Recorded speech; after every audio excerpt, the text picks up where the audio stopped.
For over 100 years they've been playing football inside this famous old ground. But this summer the stadium is set for a multi-million-pound facelift. So for the last time inside Windsor Park as we know it, this coveted trophy will be presented. The Irish Cup final is undoubtedly the showpiece occasion of the local game. And down through the years there have been plenty of memorable moments in here.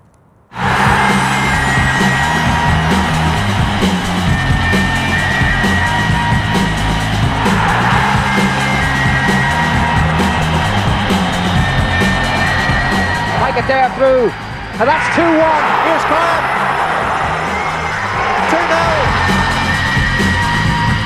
2-0. Gilzina's in the middle. Gilzina arriving. 1-0. No. Cadell. Oh, what a finish!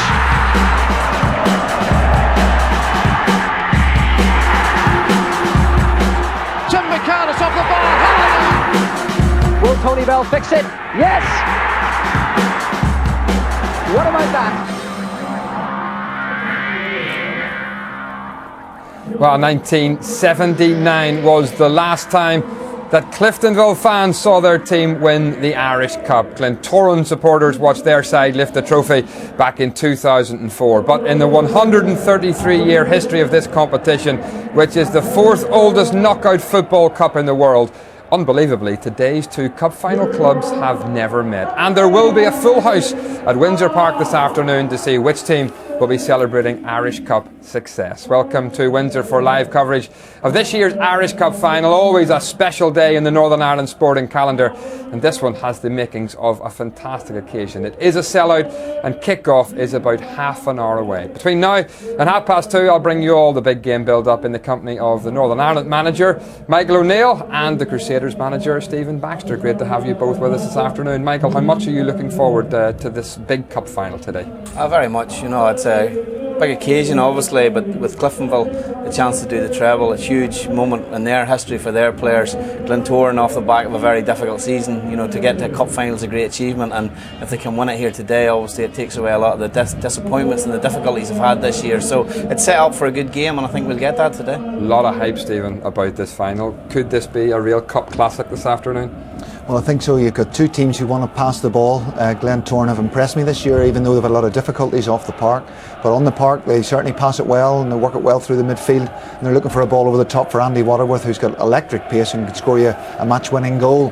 But listen, this Cliftonville team are the best team that I've seen in the Irish League for 15 years. They're exceptional. Their quality up front is going to be hot to handle today. So I'm really looking forward to see if Jay McGee and Jimmy Gallagher can cope with Boyce and Gormley. That's the big pairing today. Well, the teams are here. Glentoran arrive at Windsor Park this afternoon looking for their 21st cup final win. It's been a troubled season for the club, as Michael says, off the pitch. They struggled to pay wages to players and staff because of those serious cash flow problems, but they're determined to put all that behind them today, despite being the underdogs. Here.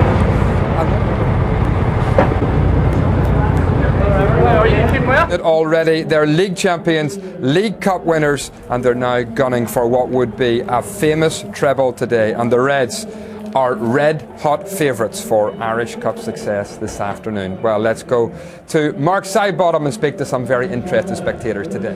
Thanks, Stephen. I've assembled a little rogues gallery here. There's Mickey Donnelly, 18 years a Red, now youth coach. Chris Walker, 13 years with the Glens and Hotfoot from his job force. Tim McCann, 11 years with Cliftonville and 14 including coaching with Glentoran. We got to start with this man, James Knowles. James, right up until the last minute you were hoping for some form of reprieve because, of course, your contract at Cliftonville has expired. You were hoping you could play today, but not to be. Yeah, of course it's not to be. I heard recently that my contract had expired and it was up, and when I first found out I was a bit gutted, really. And it's a big occasion for the fans and the players, and it didn't really sink in at the time, but when I came here today it's just sunk in with all the fans singing and the players starting to warm up. It's just a bit gutting, really. We appreciate you joining us because we know it's hard for you, and we hope that you can enjoy the game. Tim McCann, foot in both camps. Looking through the Glentoran team, any surprises there for you? It looks like a pretty compact. It looks like they're going to try and stop the supply through to the two front men, who are obviously very, very important to Cliftonville. You know, as I said, it's a very, very tight midfield. and I think Glentoran will try and hit them on the break with a pace of Waterworth and Carson. I'll ask you for a prediction in a second. In the meantime, we were arguing there, Chris, over whether he's actually a Cliftonville or a Glentoran fan. I know Mickey has an opinion on that, but you'll welcome him here today. We welcome you because we know you've just come from work, but a big day for Glentoran, given the year that you've had. Yeah, definitely. I mean, it's been well documented how bad a season the Glens have had behind the scenes, you know, but I think today, hopefully the lads can show their steel and their mettle and maybe come away with a result. 13 years in Glen, what a day for Colin Nixon. We know that he doesn't start, and as a result Elliot Morris takes over the captaincy, but you would expect him to feature at some point. Yeah, definitely expect him to feature. I mean, Colin sort of came into the first team the same time as I did, and I've known him a long time, and he's a big hero at Glentoran, and hopefully he gets a chance to show today the supporters how much support he has for the club as well. Mickey, it's blustery. Do you expect the breeze, the stiff breeze down here, to have an impact on the game? Mark, I hope not. I mean, the sun comes out there, it should be a good day. I don't think a win will have any real effect on the game, to be honest. If the two teams play the way they're capable of playing, I don't see the win playing a factor in the game at all. Any concerns from your point of view about Joe Gormley? Hasn't played, of course, since the Linfield game, and obviously was a fitness issue. No, I think Joe's was kind of a wee bit of a knock, and Tommy just rested him. Joe's a young lad, a lot of time for him, and no, I think Joel, his fitness will bring him through in the day. Yep. And Tim McCann, is he a Red or is he a Glen? Personally, I think Tim's a Glen's man. You said at the start of the programme, I've been there 18 years. I'm a coach. I'm also a supporter of the club. The club means a lot to me at heart, and I know it does to Timmy, but if he puts his cards on the table, I think he is a Glen's man. He's not a Red man. We were hoping for predictions, Stephen. All they're saying is that they hope football's a winner today, and I suspect that will be the case. It's back to you. Well, as you've been saying, today will be an emotional one for Glentoran's longest serving player, Colin Nixon, who plays his last game for the club. The 34-year-old made his debut back in 1995 and has made a record 793 appearances, scoring 87 goals. And this is his swan song. When I was running out of time, I turned it into a dream.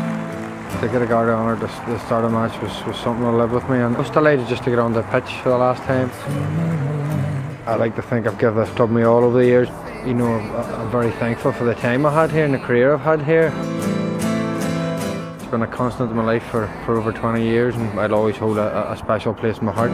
You make it all go away. The problems it's had over the last few years have been well documented, and I hope that, you know, it gets things resolved and pushes forward and becomes a great club that it is.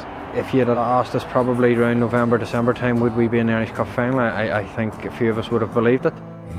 To the players that I've played with all season, they deserve this cup final, they deserve this success, and I hope they reach out and grab it, because they definitely have deserved the chance for silverware for what they've been through and how well they've handled themselves, and I just hope we can pull it off. They'll hang your heart in the sky. This group of players has been about fighting all season. They've fought back in cup runs, they've fought back in leagues, they've fought back in wage issues, and they've stuck together to a man, and obviously we're going into the final as slight underdogs, and rightly so. Cliftonville have performed brilliantly all season. Tommy Breslin has them well drilled, and they play attractive football and they're a good side, so we know it's a mammoth task. There have been some fantastic players that have played for Glentoran, and some fantastic players probably didn't win the medals I had. I was just lucky at the time I had, and I'm very thankful for it. Would I trade any medals for Saturday? I couldn't answer that. I mean, every medal's special. I could be greedy and want another medal on Saturday. We can only put our own house in order, and Glentoran needs to win this trophy. It needs to be back on top, and it needs an Irish Cup success. I'll certainly do my all to make sure the silverware comes back to Glentoran, and it would be a nice and fitting way to end my Glentoran career.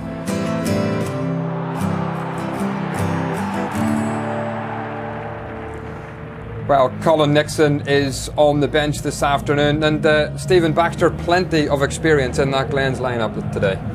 Yeah, I think so. We were just chatting off air just at some of the experiences in there. You know, Young Hill, Sean Ward, Waterworth, they're all sort of lads who've now been about the game for quite some time. McIloram's been about as well. So they've got lots of experience, they've got lots of quality. Howland and Richard Clark, for me, are two exceptional talented footballers, and they'll be trying to pull the strings here today. So any of them well drilled, they play very nice football. Yeah, I mean, you'd imagine this afternoon that Glentoran are going to do quite a lot of defending with the Cliftonville up front attack being so to the fore this season.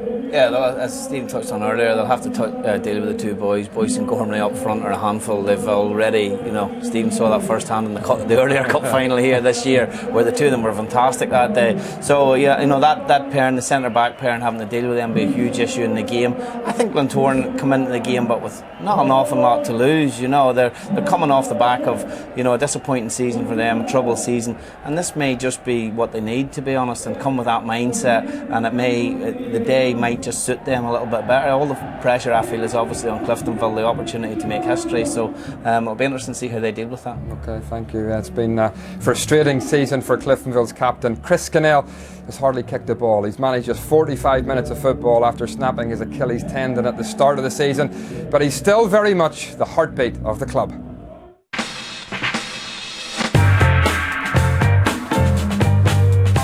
On a personal level, it's been difficult. Obviously, I've known quite early it was a serious injury and that I'll be out for quite some time. It's just really about gearing myself to be supportive to the rest of the squad, and pretty much I was just turning up and chatting to the people and just keeping my face in and around, and I think it benefited me and hopefully it benefited the squad. I'm not saying that I provide any pearls of wisdom to anybody, but the talent in that squad was just unbelievable, and every time the roster performed, they raised it up another level. On Saturday, I did say that the squad of players there deserved to win the trophy, and I was happy to be there to help them lift it. And I was very grateful to George, the club, and the management for inviting me to come up and help pick the trophy up.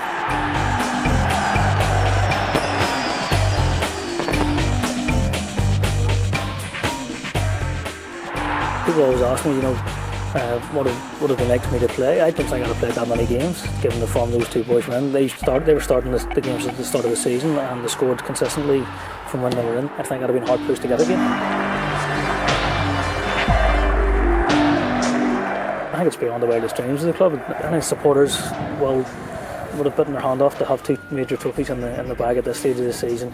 Saturday could be a watershed for the club. It just kind of would break down all the barriers that we've been trying to push towards winning major trophies. It's 4 years since the Irish Cup final had to go to a replay. Then Coleraine and Linfield. 79, the players that won that are still considered absolute legends. You see them coming in, you've got Marty Quinn coming in, and John Platt, just people just around the club, still talk about 79, and I think the history of the competition, it is a difficult one. You get a couple of chances at it in your career if you're lucky.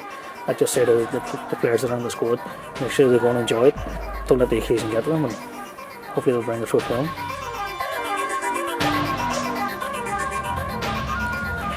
Well, here is the Cliftonville lineup this afternoon. We'll talk about their deadly strike force in just a moment, but defensively, Michael, this season, best in the league, only conceded 38 goals, and Conor Devlin, their keeper, is a young man I know you know plenty about.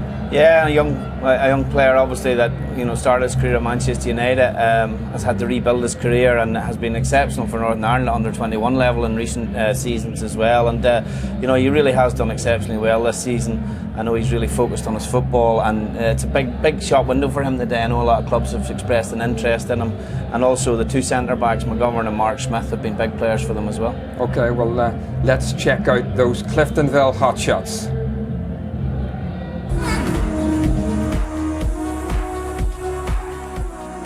Good ball to find Gormley. Oh, what a finish! Brazilian-like, outside the right foot. Boyce, what a turn that was. Boyce! Oh, it's 3-0. Never in doubt, once he found the space. Well, Liam Boyce and Joe Gormley have scored an incredible 65 goals between them this season. 36 for Boyce, who broke the club's 81-year-old record by becoming the club's top scorer in a season, and 29 for Joe the Goal Gormley. I mean, Stephen, they have been in absolutely sensational form this season, haven't they?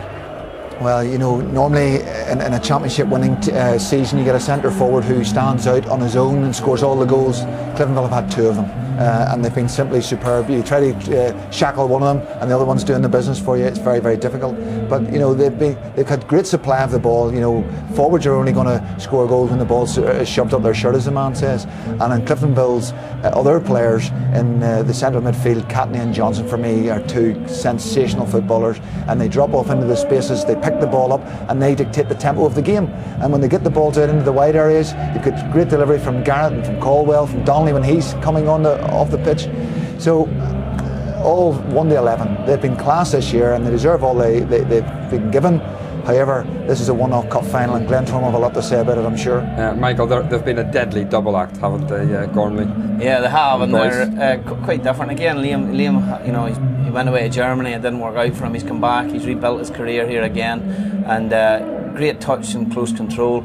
Gormley has a rawness about him, a hunger about him, and I think they really complement each other really well. You know, and in the earlier cup final here, they were excellent. I've seen them a couple of times this season. Would you like to see Boyce get a full-time move back across the water? Yeah, I'd like to see either of them. You know, a number of clubs have asked me about both of them, and I've said they're well worth a look. You know, as I say, Gormley probably is a little bit under the radar because he hasn't played at international level the way Liam has. But certainly the 2 of them have the raw materials to maybe step up another level. Okay, let's see how they get on in the shop window, of course, this afternoon. But first, let's hear from a couple of very interested fans down there pitchside with Mark. We've fished out a couple of celebrities. Young Connor Scott, who of course from the BBC's Voice, and our very own Riggsy from BBC Radio Ulster. Riggsy, I'll defer to you. Connor, you've just been singing in front of the cop end here. What was that like? Yeah, it wasn't too bad. You got to sing a wee Cliftonville song, so yeah, it was amazing. And should anyone doubt your Cliftonville credentials, your dad's here, your 3 uncles are here. Tell us where your uncles have come from. Yeah, my uncles came from New York, Minnesota and England to get just specifically for this game, so they're all over there in the bottom end of the cup. So yeah, they're all loving it, and it's an amazing occasion, especially for Cliftonville. I think I haven't won the league since '79, or the cup since '79. So you know, can't wait for the game now. You know, Riggsy, surely you can't disappoint him. His uncle's coming all the way from the States. You can't see a Glens win, can you? There's Glentoran fans all over the world. They've travelled a long distance to be here as well, so I have no sympathy for him. Do you know what I mean? It's going to be a good game. I was asking you in terms of the Glens who your standout or your soft spot is, and you're saying that the man for you is Elliot Morris. Elliot Morris has saved us so many times in the last few seasons, not just in the cup campaign. This year he's been fantastic. Him and Colin Nixon, obviously it goes out saying Colin Nixon for obvious reasons, possibly his last game that in a Glentoran shirt. But Elliot for me it will always be our number 1. Prediction time, Riggsy. Cliftonville are a fantastic team, awesome team, but so are we. It's been overshadowed the fact that Glentoran have got a great mixture of experience and a lot of wide-eyed naivety with their young players, which can come in handy on cup final day.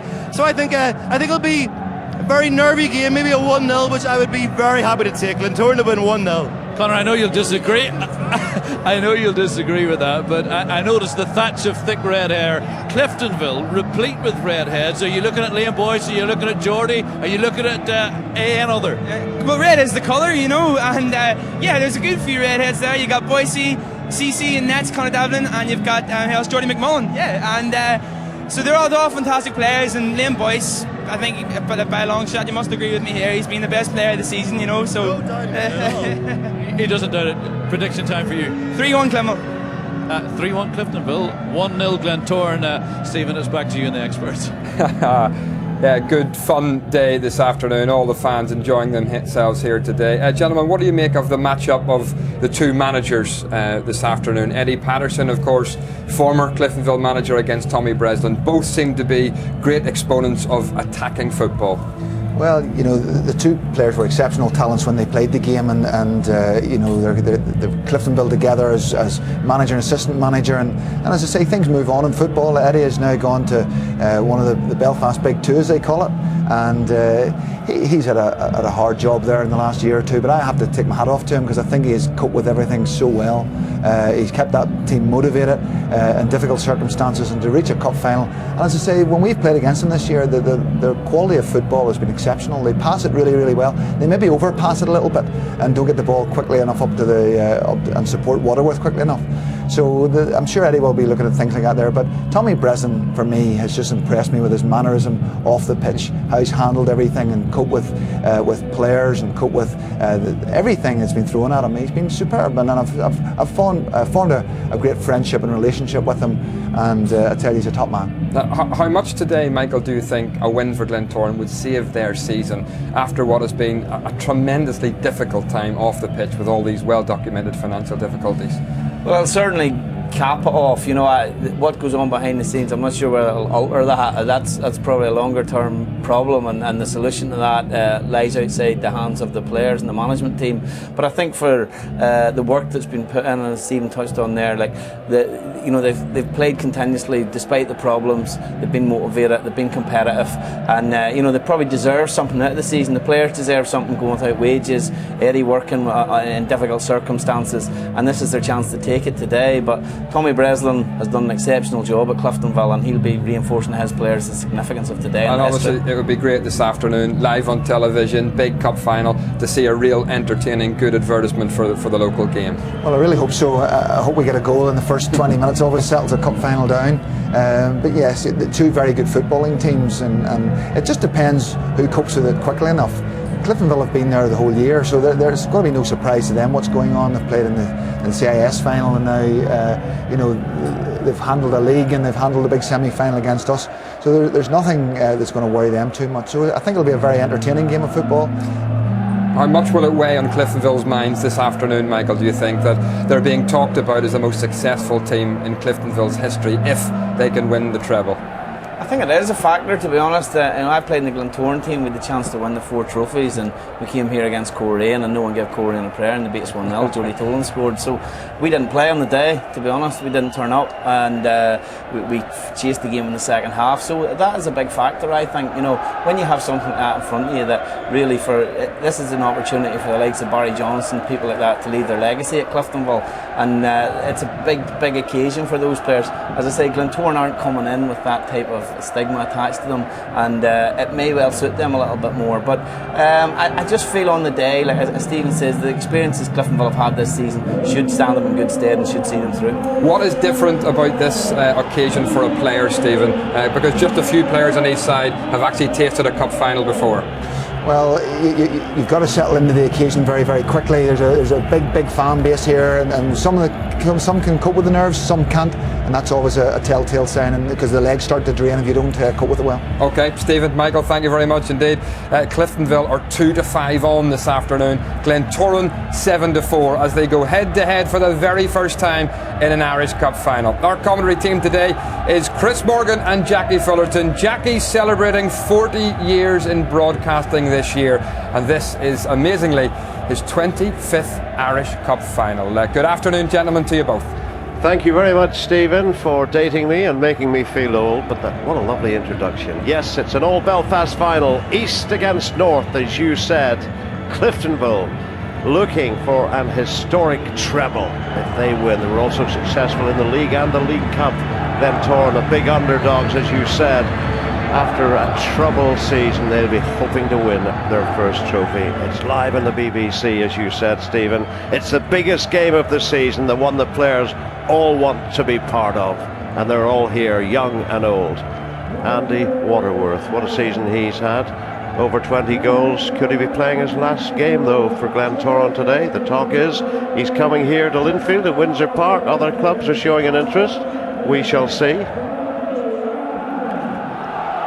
But they've had a great season, those young men who follow Cliftonville. There's Liam Boyce, another striker. 36 goals. Could he also be playing his last game for Cliftonville? They'll be doing their best to hold on to him. Now they're meeting the dignitaries here today. There's Gerard Lawler, who's the Cliftonville chairman. He's also chairman of the Irish Cup Committee. The president, Jim Shaw, is there. Anne Hannon of Marie Curie is there. It's being known today as the 2013 Marie Curie Irish Cup Final.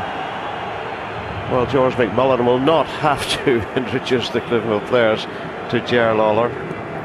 The green and black and the red, the balloons representing both sides. The Red Army are out in force. We've even got a red carpet. Some will say that's being biased on a day like this. It's a great scene. We're expecting about 10,000 people here, and Chris Morgan is with me, and a man who won an Irish Cup 2002, scored a couple of goals when Linfield beat Portadown. How are the players feeling right at this moment, Chris? Jackie, I think probably they want to get the game started, because cup final morning, it's a long time before kick-off comes, and that's what it's all about. You want to get the game started, get your first touch of the ball and get comfortable, and put all the nerves behind you, and get your first good touch. So I think these guys now just want to get the game started. Yeah, and I'm just looking at the team sheets. Amazingly, 16 of the 22 players starting are sampling this day, and all the hoopla and hype that goes around it for the first time. Some may freeze, some may thrive. Well, that's it. You sometimes don't know how you're going to react until you come out, and there's a big crowd. They don't play in front of these crowds every week, so you come down that tunnel and you see the North Stand and it's full, and that can start to get the nerves going a little bit more. And I was looking at the teams myself. I think possibly of those starting, Elliot Morris is the only one that's won a cup final as well, so it's a new task for all of them, or for most of the players there, so we'll see how they react. I think the key thing sometimes, Jackie, is, as you'll know, is getting that first good touch on the ball and playing your way into the match. Yeah, you mentioned Elliot Morris, the Glentoran goalkeeper. There he is, number one. He's been number one for about 11 years. 32nd birthday today for that man, who's celebrating a testimonial year. Third cup final, he won one. They beat Coleraine in 04, the last time they won it, and then they lost in 06. Let's go to the teams. You've already seen them, but let's confirm. Cliftonville first, very much as expected. Tried and tested, 4-4-2. Deadly duo, Boyce and Gormley up front. Plundered 65 goals this season. Johnson, Catney, they provide the heartbeat, the pulse in central midfield. Two central defenders, McGovern and Smith. They've really been outstanding in their first season at Solitude. And another man who's shone his first season is goalkeeper Conor Devlin. Eamon Sadak, he gets the nod ahead of Ronan Skinnell. George McMullen is the team captain. Glentoran, their team captain, the man we've been talking about. Goalkeeper Elliot Morris, 32nd birthday today. He could be busy, it says here.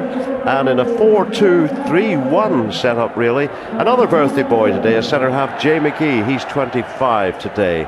Mark Clark and Stephen McAlorum will operate in front of that back four, with Howland, Richard Clark and Stephen Carson further forward in support of the lone striker Andy Waterworth, who's got 23 goals this season. Mr. Arnold Hunter, first Irish Cup final for him. He might be a lucky omen for Cliftonville, because he refereed the League Cup final here in January when Cliftonville beat Crusaders by 4-0. Handshakes all round. It could be a feisty contest as well, Chris. You look at the two pairings in central midfield, and both are, all four of them, like a tackle. I mean, you look at Clark and McAlorum for Glentoran. Mark Clark against Barry Johnston and Ryan Catney, and that's what their games are. That's what their games are built on: getting about the pitch and putting tackles in and unsettling other people. Tommy's now enjoying it. I think he's been a super manager this year. He's just over 2 years in the job. I'm sure he can't believe all this after two and a bit years. Well, Cliftonville sort of knocked on the door, Jackie, for a number of years, and Tommy's just been able to turn them into a winning side now. So we'll see how they. I mean, there's history to be written today, a double. Who would have thought it 2 years ago? Yeah, great reception there. Glentoran playing in the white shirts today, and Cliftonville, they're in their team huddle. Cliftonville. I don't know what's said there, but obviously this season it's worked well for them. But Glentoran take the applause of some 5,000 Glentoran supporters. There's that huddle I mentioned. They've got their own huddle going on. They are expecting a League and Cup double. They are expecting the treble. And there's the man who could well take them there. What a season he's had. A standout player. He's been super all year, Jackie, and he's a great player to watch. Not only the goals and goals that he creates, but just his general all-round play. He's such a talented footballer, and who knows whether this is his last game, and it would be a nice way for him to end his second time at Cliftonville. Mr. Hunter from Enniskillen sets his cup final in motion. 2013 Marie Curie Irish Cup final.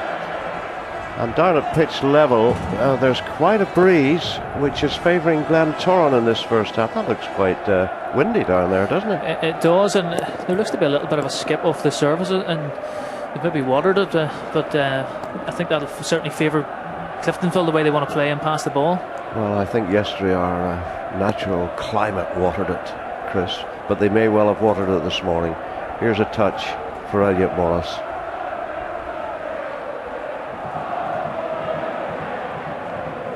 Johnson with the header. Looks like a fairly considerable breeze too, Jackie. When you see that clearance from Elliot Morris, it fairly caught in the wind and didn't travel too far. So that's something for Glentoran to have to deal with in this first half. That shot there sums it up. Sean Ward, that's a long throw on the breeze as well. Waterworth. Well done by McGovern, former Glentoran player. Jamie McGovern. He'll be keeping tabs on that man there, Waterworth. They've played this system all season where he's the lone striker. Sean Ward, a longish throw. It's not bad at all. Johnson again. Now here's Boyce. He just helps it on. Hill. Oh, Carson. Well, a little bit of a mix-up there, but Carson brings order to proceedings. Gives it back to Jay McGee. Drills it forward, but too long, and the flag is up on the far side anyhow. And from your experience, Chris, because you played in 3 Irish Cup finals, first opening minutes always a bit nervy? I think it is that thing, you just want to get your first touch of the ball, and sometimes it can be 4 or 5, maybe 6 minutes before that happens. So, and a good first touch is always important. A long ball, and it's away for the corner. Glentoran's 40th final. They've won it 20 times. Cliftonville, only their 20th final, and they've won it just 8 times. It's all 34 years ago. Garrett's corner, it's not a bad ball. Morris did well. Johnson back into the mix. Carson into McAloran through the gap. He was the sandwich, the meat in the sandwich there. And there's the first tackle of the day, Chris. Yeah, McAloran does well there because it's that type of breaking ball that Glentoran have to get onto. Good punch by Elliot Morris. Yeah, it's just from Carson, lays it to him there, and he bursts through, and it's Catney and Johnson, you know, and that's first one to McAloran and that, because he gets there first and wins his side a free kick. Forward by Callagher. Now here's Waterworth. They've got the free kick. Possibly a needless challenge there, Jackie. I think that Waterworth wasn't really going anywhere in the corner and probably could have shepherded him away, but I think it was maybe Jamie McGovern. Cliftonville having to defend. As the boys in the studio were saying, an early goal would help settle things down, would open up the play, and I do think we'll get a few goals today, Chris. Let's see, Carson. Mark Clark is in there. There's Richard Clark. McAloran gets it forward. It's not away yet. And that was blocked. First touch for Gormley. He didn't really have too much of a chance. He didn't, and that's sometimes the part of the game that Gormley needs to maybe improve a little bit. Just that hold-up play when things are against this side. Well, the referee was there and he didn't give the high foot from Stephen Carson. The linesman did. They've taken it quickly. Sadak down the line. Sean Ward it was with the interception. That might be a free kick. The referee says play on. Mark Smith. George McMullen. Boyce, he didn't get the touch on it he required. I'm not quite sure what Jamie Gallagher was doing there, but he's considered the throw in. Possibly a little bit of tension from the young man. He's just 21 years of age, Gallagher. Glentoran have it. Now Richard Clark changes direction. Down the line from Jay McGee. David Howland it was. This is good from Glentoran, it's very good, but Cliftonville have dealt with it. Kieran Caldwell to bring it away, and he's given it away. Richard Clark, he went for the 1-2. It's not a bad passage of play from Glentoran. They're starting to look a bit comfortable, and Clark twice there got on the ball. First he got released Waterworth down the side, and then when Cliftonville couldn't deal with it, it was Mark Clark just playing a nice simple pass. Richard Clark, I felt he might have taken a shot on there, Jackie, but Glentoran will be happy enough with that little passage they've had. Yeah, and Richard Clark, I was going to say, he's got 10 goals this season after getting 1 goal last season, so he's enjoying the new system at Glentoran, playing in that attacking role just behind the main striker. It's the way to get the best of him. That's where he thrives, in the attacking part of the pitch, and I found it strange that Glentoran haven't utilised him there really until this season, and they're starting to see the benefit of doing that. Glentoran's 51st game of the season, Cliftonville's 53rd, and amazingly 52 games Cliftonville, they've lost just 8 of those.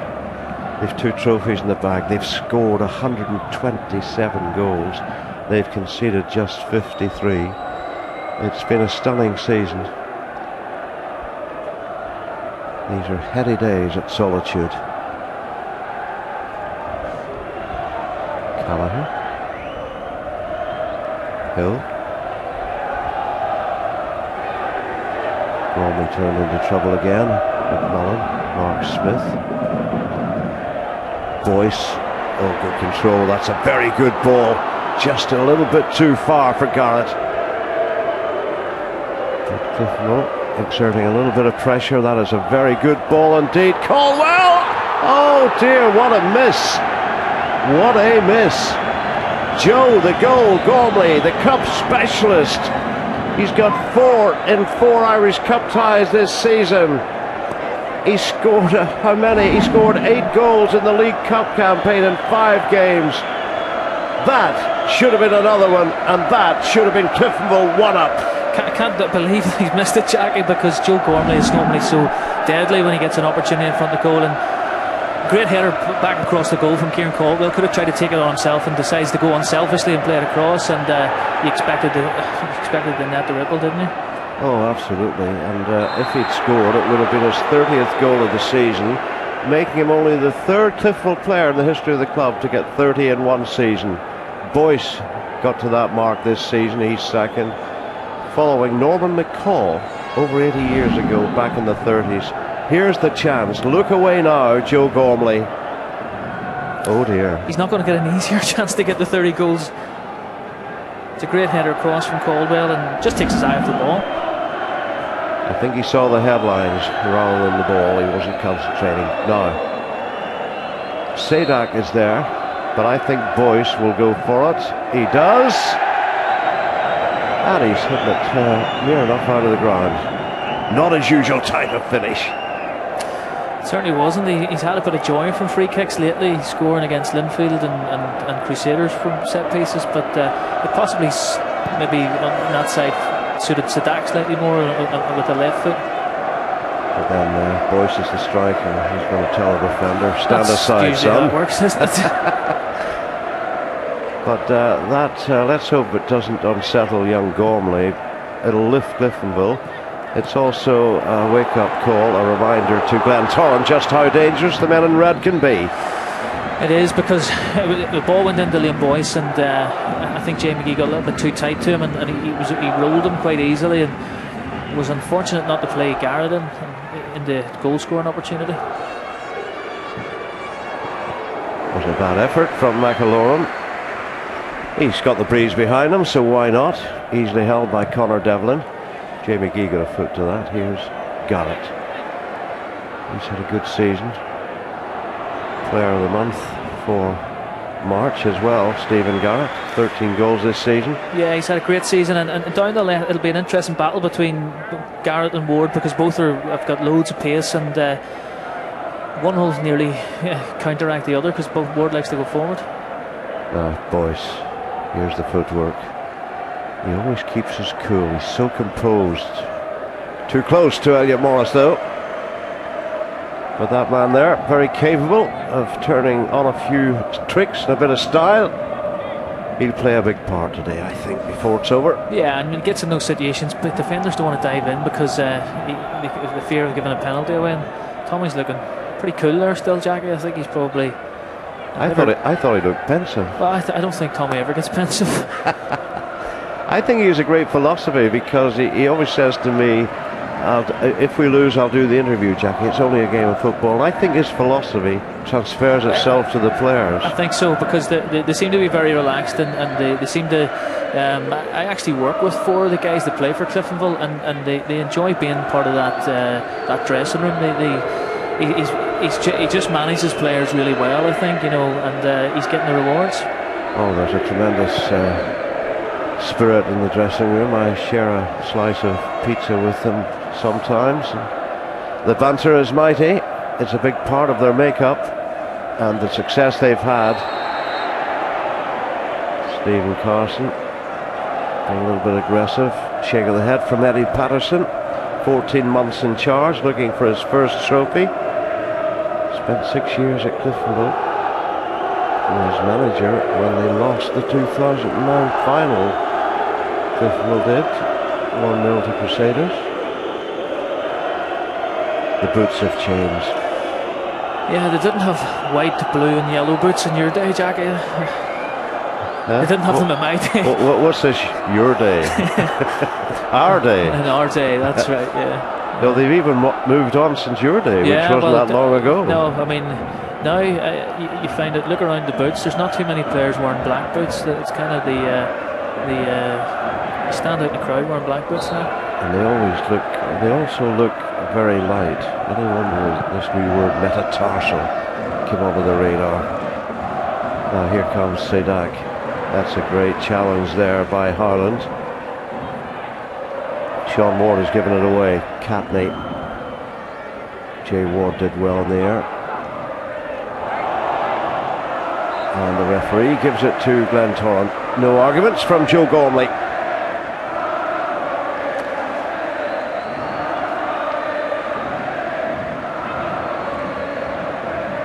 Sean Ward.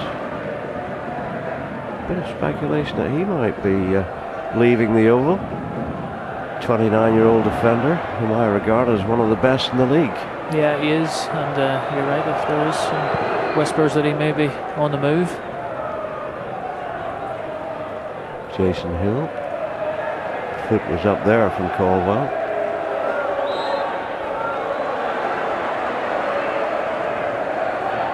Jason Hill and George McMullen having a little tete-a-tete there.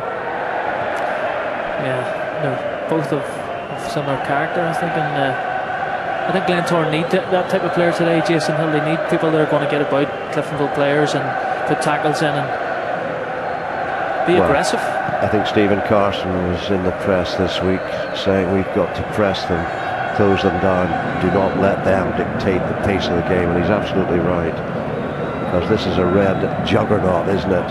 Yeah, and you would fancy if Glentoran can get to half time and they're going to play with the wind in the second half.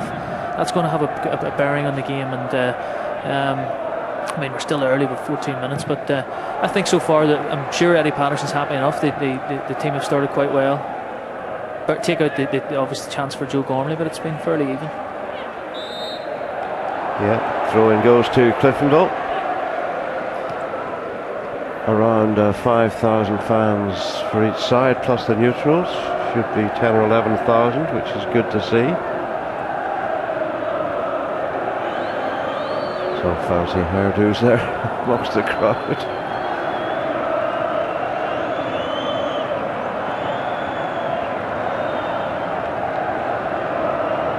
Oh well, not able to make any headway. Oh, he's done well. He's persevered. He's got it back.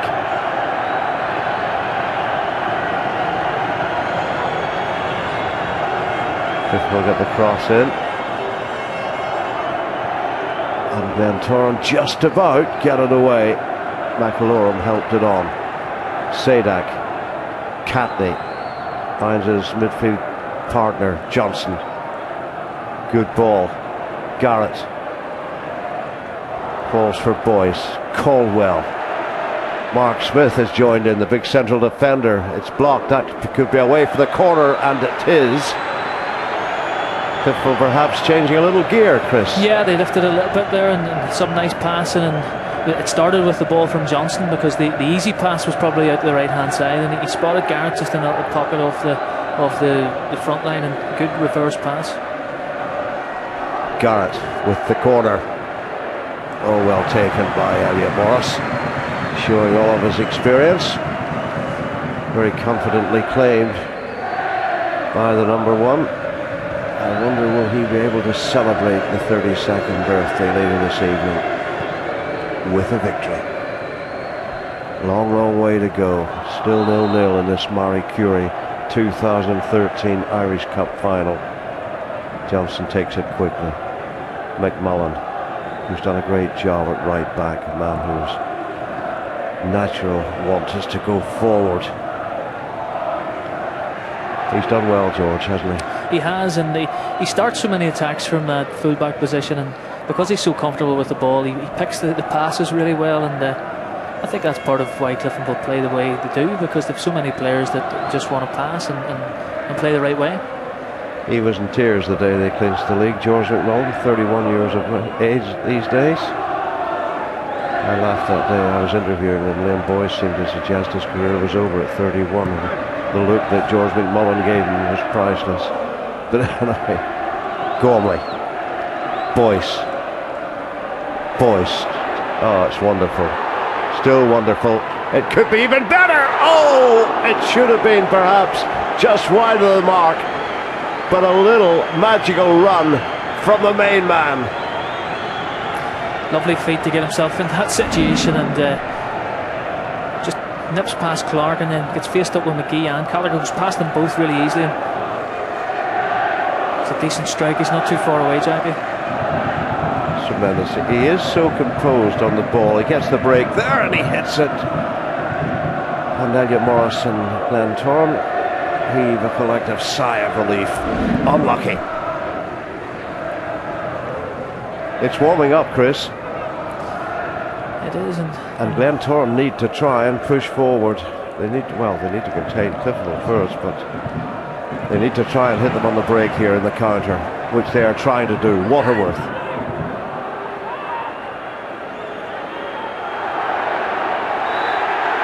Well, Waterworth handled the ball. He's now discussing the situation with the linesman. In other words, did you not see that I was tripped, Mr. Flagman?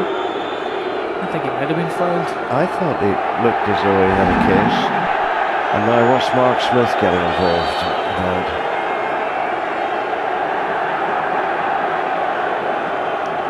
Johnson in there. I know. I think he sort of threw himself. Yeah. Good decision by the officials. Keep calm, Mark.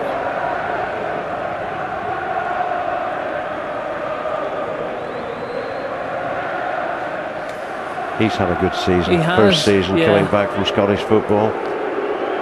Yeah. When you think that Tommy brought in Conor Devlin, accident, Smith, McGovern. I mean, what a trio they've been in that back five. It's just, I mean, it's a masterstroke probably who's put McGovern in at centre half, because probably signed him as a fullback, but he's just complimented Mark Smith so well. And he's played so well, McGovern, but so too is Smith. But then they're part of a well-oiled machine. Yeah, again, good combinations around the park, and they've got that right down the spine of their team. You look at the central two in midfield and the front two, so the back two work in exactly the same way.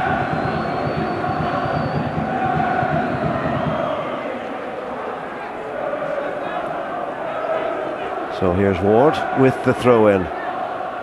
McAlorum, Mark Clark. He's given it away. Kieran Caldwell. That's not a bad ball at all to find Boyce. Boyce tempting and teasing Gallagher. And he's given away the free kick. Good tracking back from Carson, and wins his team a free kick. I think Boyce just a little bit lackadaisical there. He's too confident. Yeah, sometimes he'd put his foot on, he'd roll his foot across the ball, and you're wanting him to play it early, but that's part of what you get with him. You see the difference in the two managers' body language. Eddie's all signals, and Tommy just there.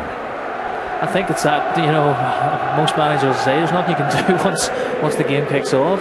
But I think Mr. Breslin will know that his side are well fixed in this contest in terms of possession and territorial advantages. And they've gone close a couple of times. Boyce unlucky, just wide. Gormley just, well, really missing a sitter. There's no easy way to put it. Yeah, I mean, I'm sure Eddie probably expected this is the way the game would be played. I think Glentoran's chance is on the break with Waterwood's pace or from a set piece. I think Cliftonville will be the team that'll pass more and have more of the ball. Yeah, we would expect that. And you mentioned set piece for Glentoran. Waterworth has got it. He makes his way into the middle. Colin Nixon, what a man, 16 years. Let's hope he gets some of the action today. Just under 800 games. He's been a great servant. He's won 5 Irish Cup finals. This would be his 8th final if he come on. Now Carson can cause havoc. Very good at dead ball situations, and as I say that, he makes a mess of that one. Commentators curse. Jackie, yeah. And, I mean, they'll be disappointed because you look at, I think there's an opportunity, just overhits it, and it's unlike Stephen Carson, but you look at the height they've got there that Cliftonville don't really have. I mean, you've Gallagher and McGee both were up, and Mark Clark is a threat from set pieces, so when they get the opportunities, they've got to put the right ball into the box. Yeah, I'm just looking at this season. It's still 0-0 here in this cup final, halfway through the first half. 1 win each in 4 meetings before today, and 2 draws. And would you believe both sides in those 4 games have scored 6 apiece? So it's all square going into today. Something has to give. Yeah, probably. I would say Glentoran's record is better than any team in the league against Cliftonville this year, because 1 win in 4. I don't think there's too many teams that have contained them that way. Yeah, that's true. The last meeting was a 3-0 win for Glentoran. Having said that, Cliftonville had a weakened side out because they'd already clinched the league championship. But it's still a win's a win.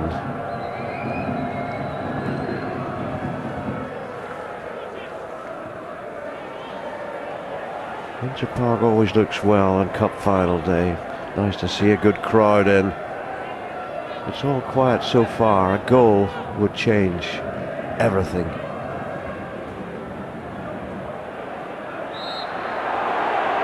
Free kick given. Gormley does quite well here because he draws the foul nearly out of Mark Clark, and an opportunity to play it in with that pace that the win behind George McMullen here, and he plays it in with pace. He's really just looking somebody to get it across the front of their man and maybe try and deflect it in. Yeah, and young Gormley, who won the free kick, will be desperate to make amends for that glaring miss earlier on. McMullen, does he go for the far corner? Does he chip it to the far post? Chips it. Wasn't a good free kick. Johnson. Catley. Good pressure from Glentoran. To be fair, they're working very hard, Chris. And I'm just looking at the like of Callagher. He's really, every time the ball's played up to Gormley, he's right there. He's stuck to him.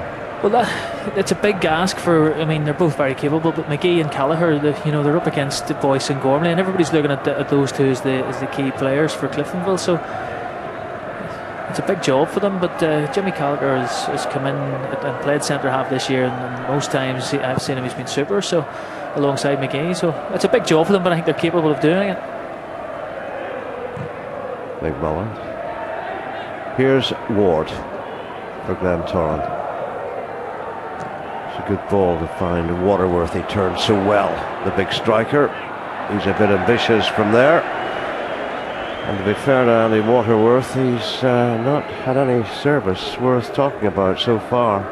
No, he hasn't, and it was a decent ball to him from Sean Ward, and he does all the right things as a centre forward, gets it under control, turns away, and it's at that point you want him just to play it maybe into a wide area and get back into the box. But he has a great strike on him, Andy Waterworth, but I don't think it was really ever on to shoot. Well, Garrett couldn't get a telling touch on it. Ward brings it out. Waterworth the bluff. Didn't work out. Catney. Caldwell was back on his heels there. He should have been on the move. McAlorum, he's done well. Then he gives it away. Probably just having one of those periods that happen sometimes in big games where people, players start to give the ball away cheaply, and it sort of creates a bit of a pattern. But yeah, we saw a little shot of Tommy Breslin there. He was almost animated. Maybe he would like the tempo a little bit sharper from the men in red. Here's Boyce. Well, he's asking a bit there of Garrett, who's got there, being pursued by Howland. And fair play to David Howland. He's done enough to put him off. Yeah, because we talked about Garrett and his pace, and probably don't want to see him running down the sides too often. 1v1 with Ward. I know he's quick, but just in that final third, Howland will defensively will get into that position quite often. So that's the way I think Eddie set his team up. It is a team of containment. Yeah, you were saying that when we got the team sheet, because you said who's going to be striking. I said Waterworth. Yeah, but he hasn't been adventurous. No, it's not, and you can understand that this is the team that more or less got them to the final. They won their semi-final with a sort of 4-5-1 formation.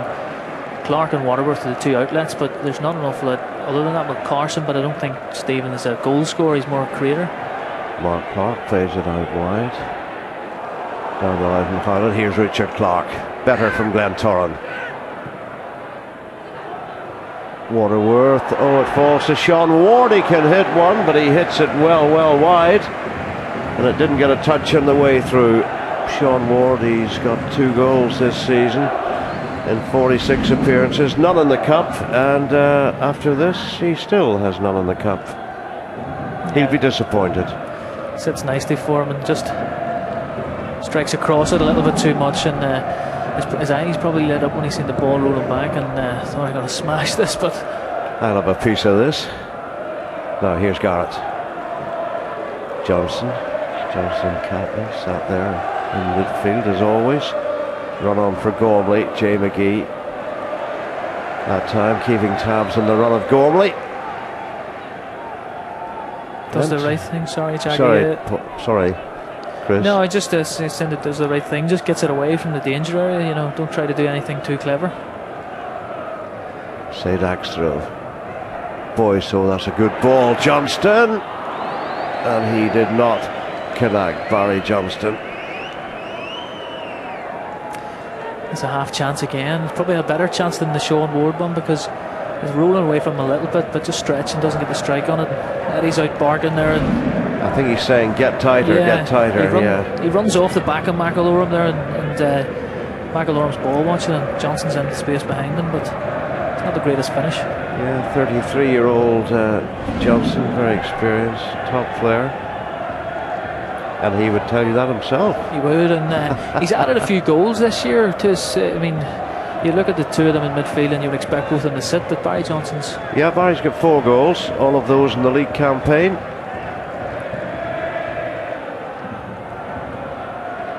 Now, Richard Clark. Waterworth. He's always quick out of the blocks. Waterworth. Trying to create space. Oh, he could have crossed it there, I thought.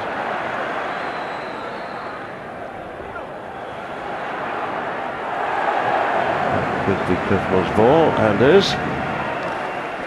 Coming up to the half-hour mark, we still await the first goal in this Marie Curie Irish Cup final of 2013.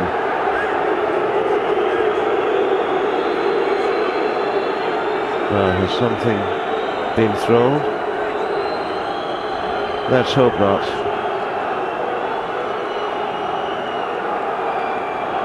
Let's see what that is. I can't see. Let's hope it's not a golf ball.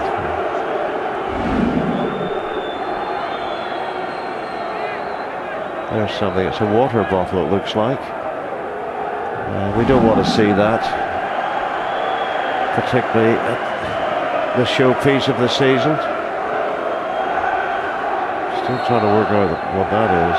But, whatever it is, it shouldn't be there. Look at disgust from Eamon Sadak in front of the Glentoran supporters. And, let's hope everybody remains calm. I'm not sure. Has Arnold Hunter stopped it for just to settle things down? And well, there's nobody getting attention, so nobody has been cut or hurt. And maybe the referee is right, just pausing a little bit, clearing the pitch, just to let the thing simmer down. Stephen Carson getting instructions from Eddie Patterson. Liverpool player's not happy.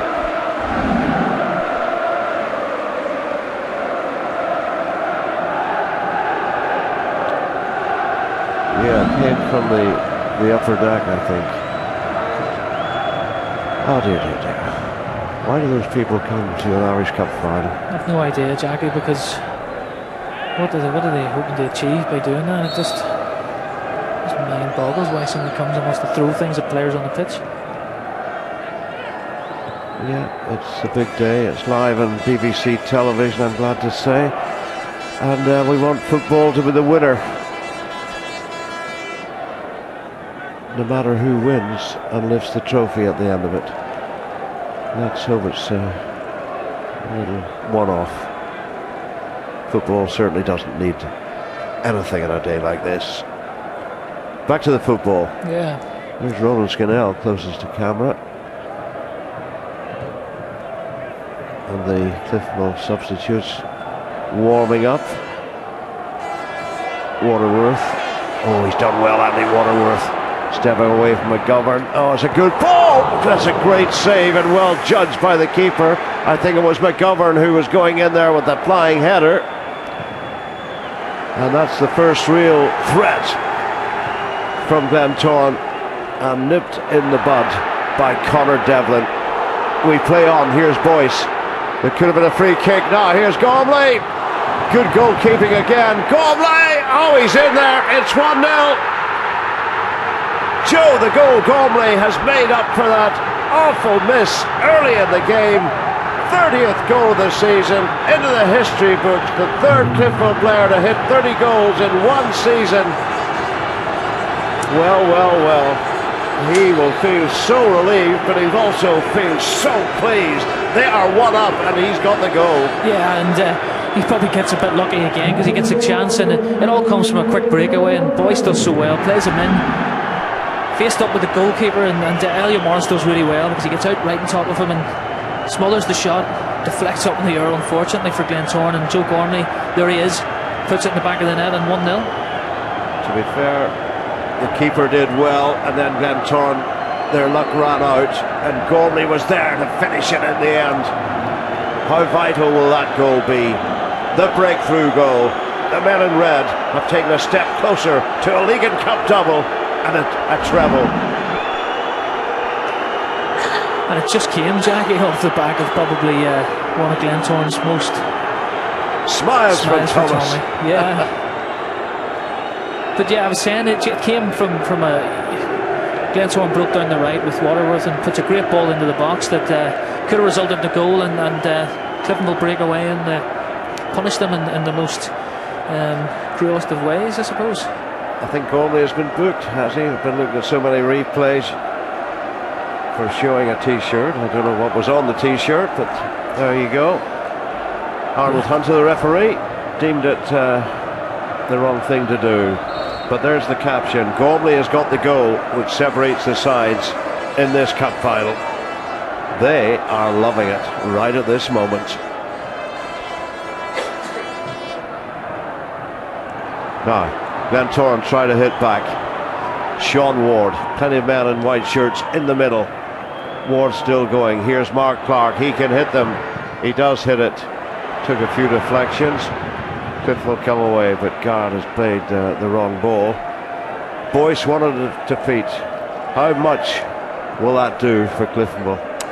Well, you'll see them starting to, I think, their confidence, it happens when you score, your confidence lifts. But Glentoran have actually come back here. I know it's only a minute or so, or 2 minutes, but they're on the front foot, and they've got to keep playing that way, because if they don't, Cliftonville will pick them off, and the way they can play when they get in front, you would fear for Glentoran maybe. Carson, he gave Carson no chance there, Mark Clark. Caldwell. Well, he tried to stay onside. He didn't succeed. I always thought the linesman was about to lift that flag. Yeah, he was waiting. He was waiting to there's this rule you can only be offside when you play the ball. I wasn't sure whether Jay McGee on the far side got stepped up in time, but linesman's in much better position than me. So Callagher feeds it wide to his central defensive partner, Jay McGee. The sun has come out, and it's shining on Cliftonville at this moment. It means the game will open up, I think, Jackie, because Glentoran can't sit and contain anymore, and the big fear for Glentoran is that when it opens up is that that's when Cliftonville will punish you, but they now have to change their game plan. They can't sit back and can't hope for a breakthrough, because the game will just get beyond them then. Yeah, and how will Glentoran cope with going behind? As you say, Chris, they've got to come out, they've got to go forward. It's not a league game.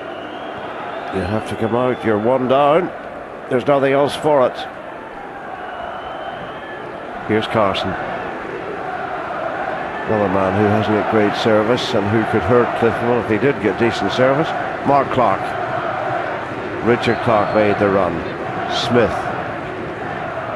decided not to find his keeper. Jason Hill will help it on, he does. McAlorum. Kieran Caldwell gets to throw in.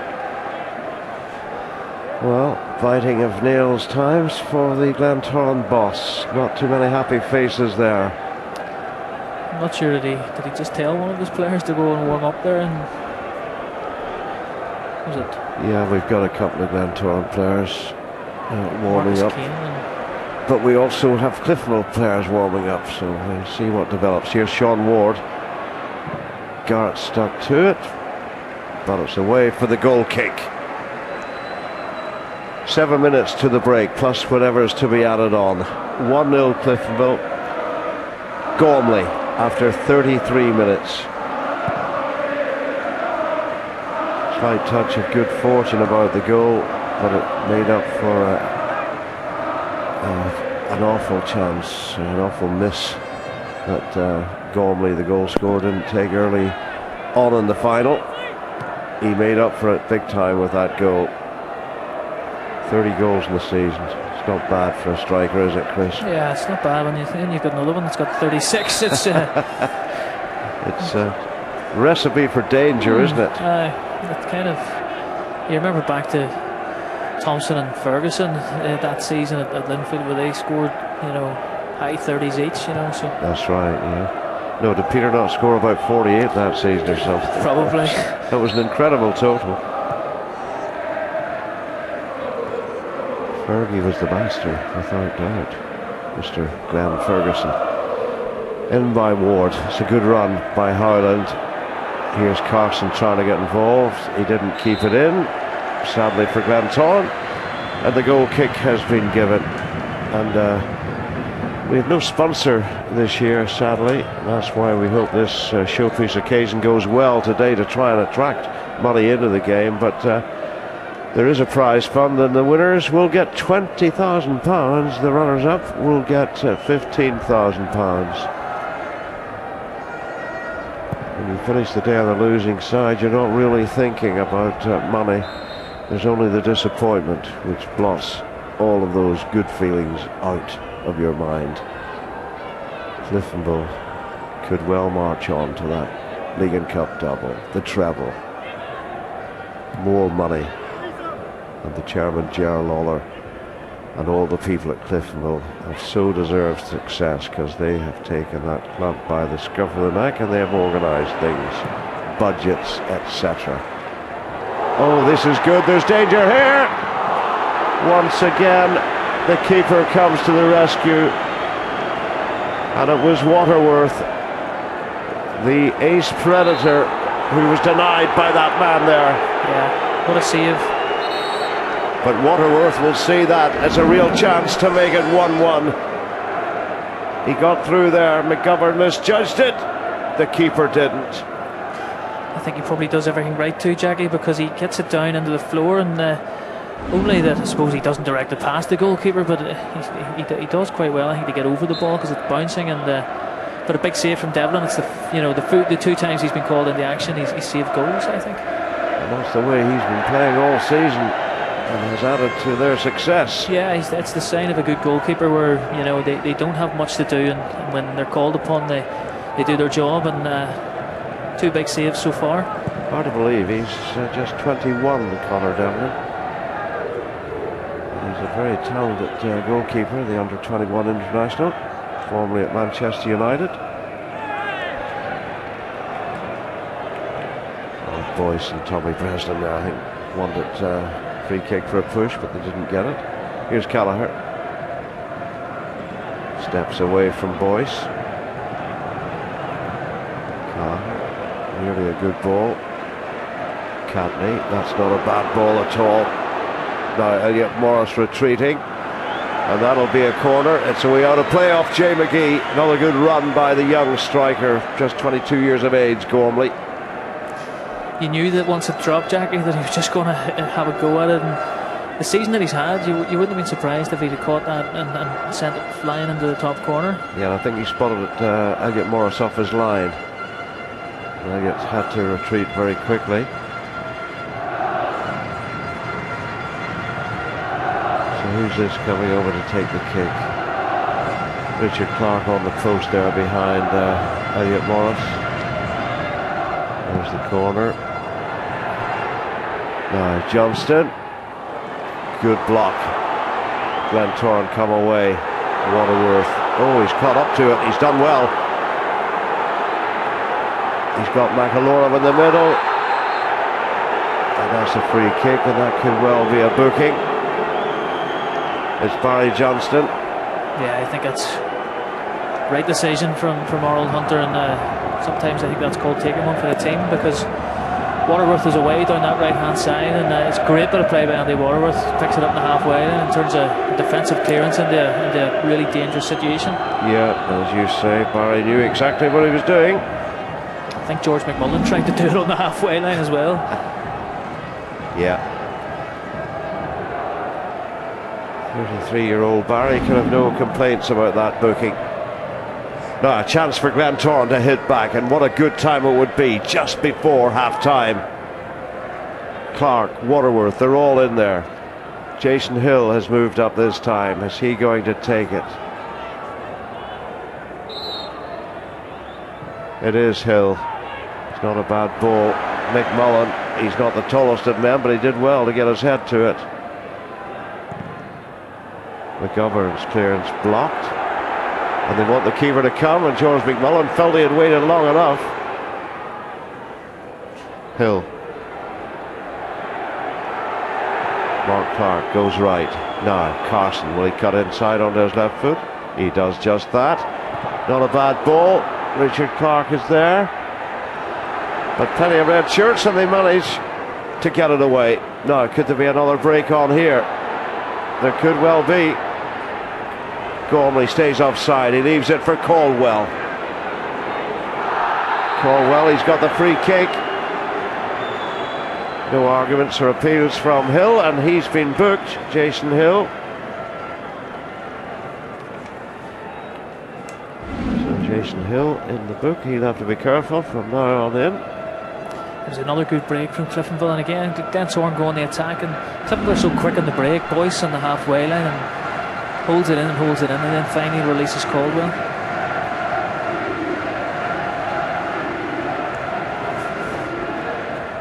We are coming up to the allotted 45 minutes.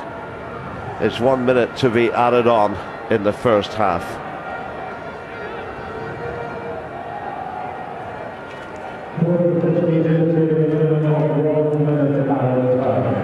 We are in time added on at the end of this first half. Sadak, he can hit a free kick. He's got 2 goals this season, Eamon Sadak. He's got one of those goals in the Irish Cup. I think he might be heading for the near top corner.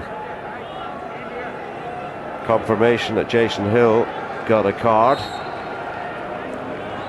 Sadak, he didn't go for height. It's found its way into Caldwell and into the hands of Elliot Morris. And that may well be it. Here's Richard Clark.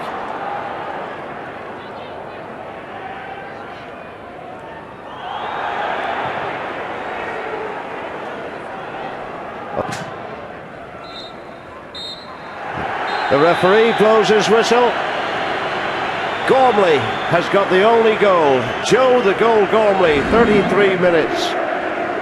He was blocked the first time, he got the ricochet, and there he was to tuck in the rebound. Boyce and all, very happy indeed. He walks off in discussion with the referee, but they will enjoy their cup of tea at the break. Eddie Patterson has a bit more talking to do, and this first half belonged in goal terms to the Red Army. They lead because of that man there by 1-0 in this Marie Curie Irish Cup final.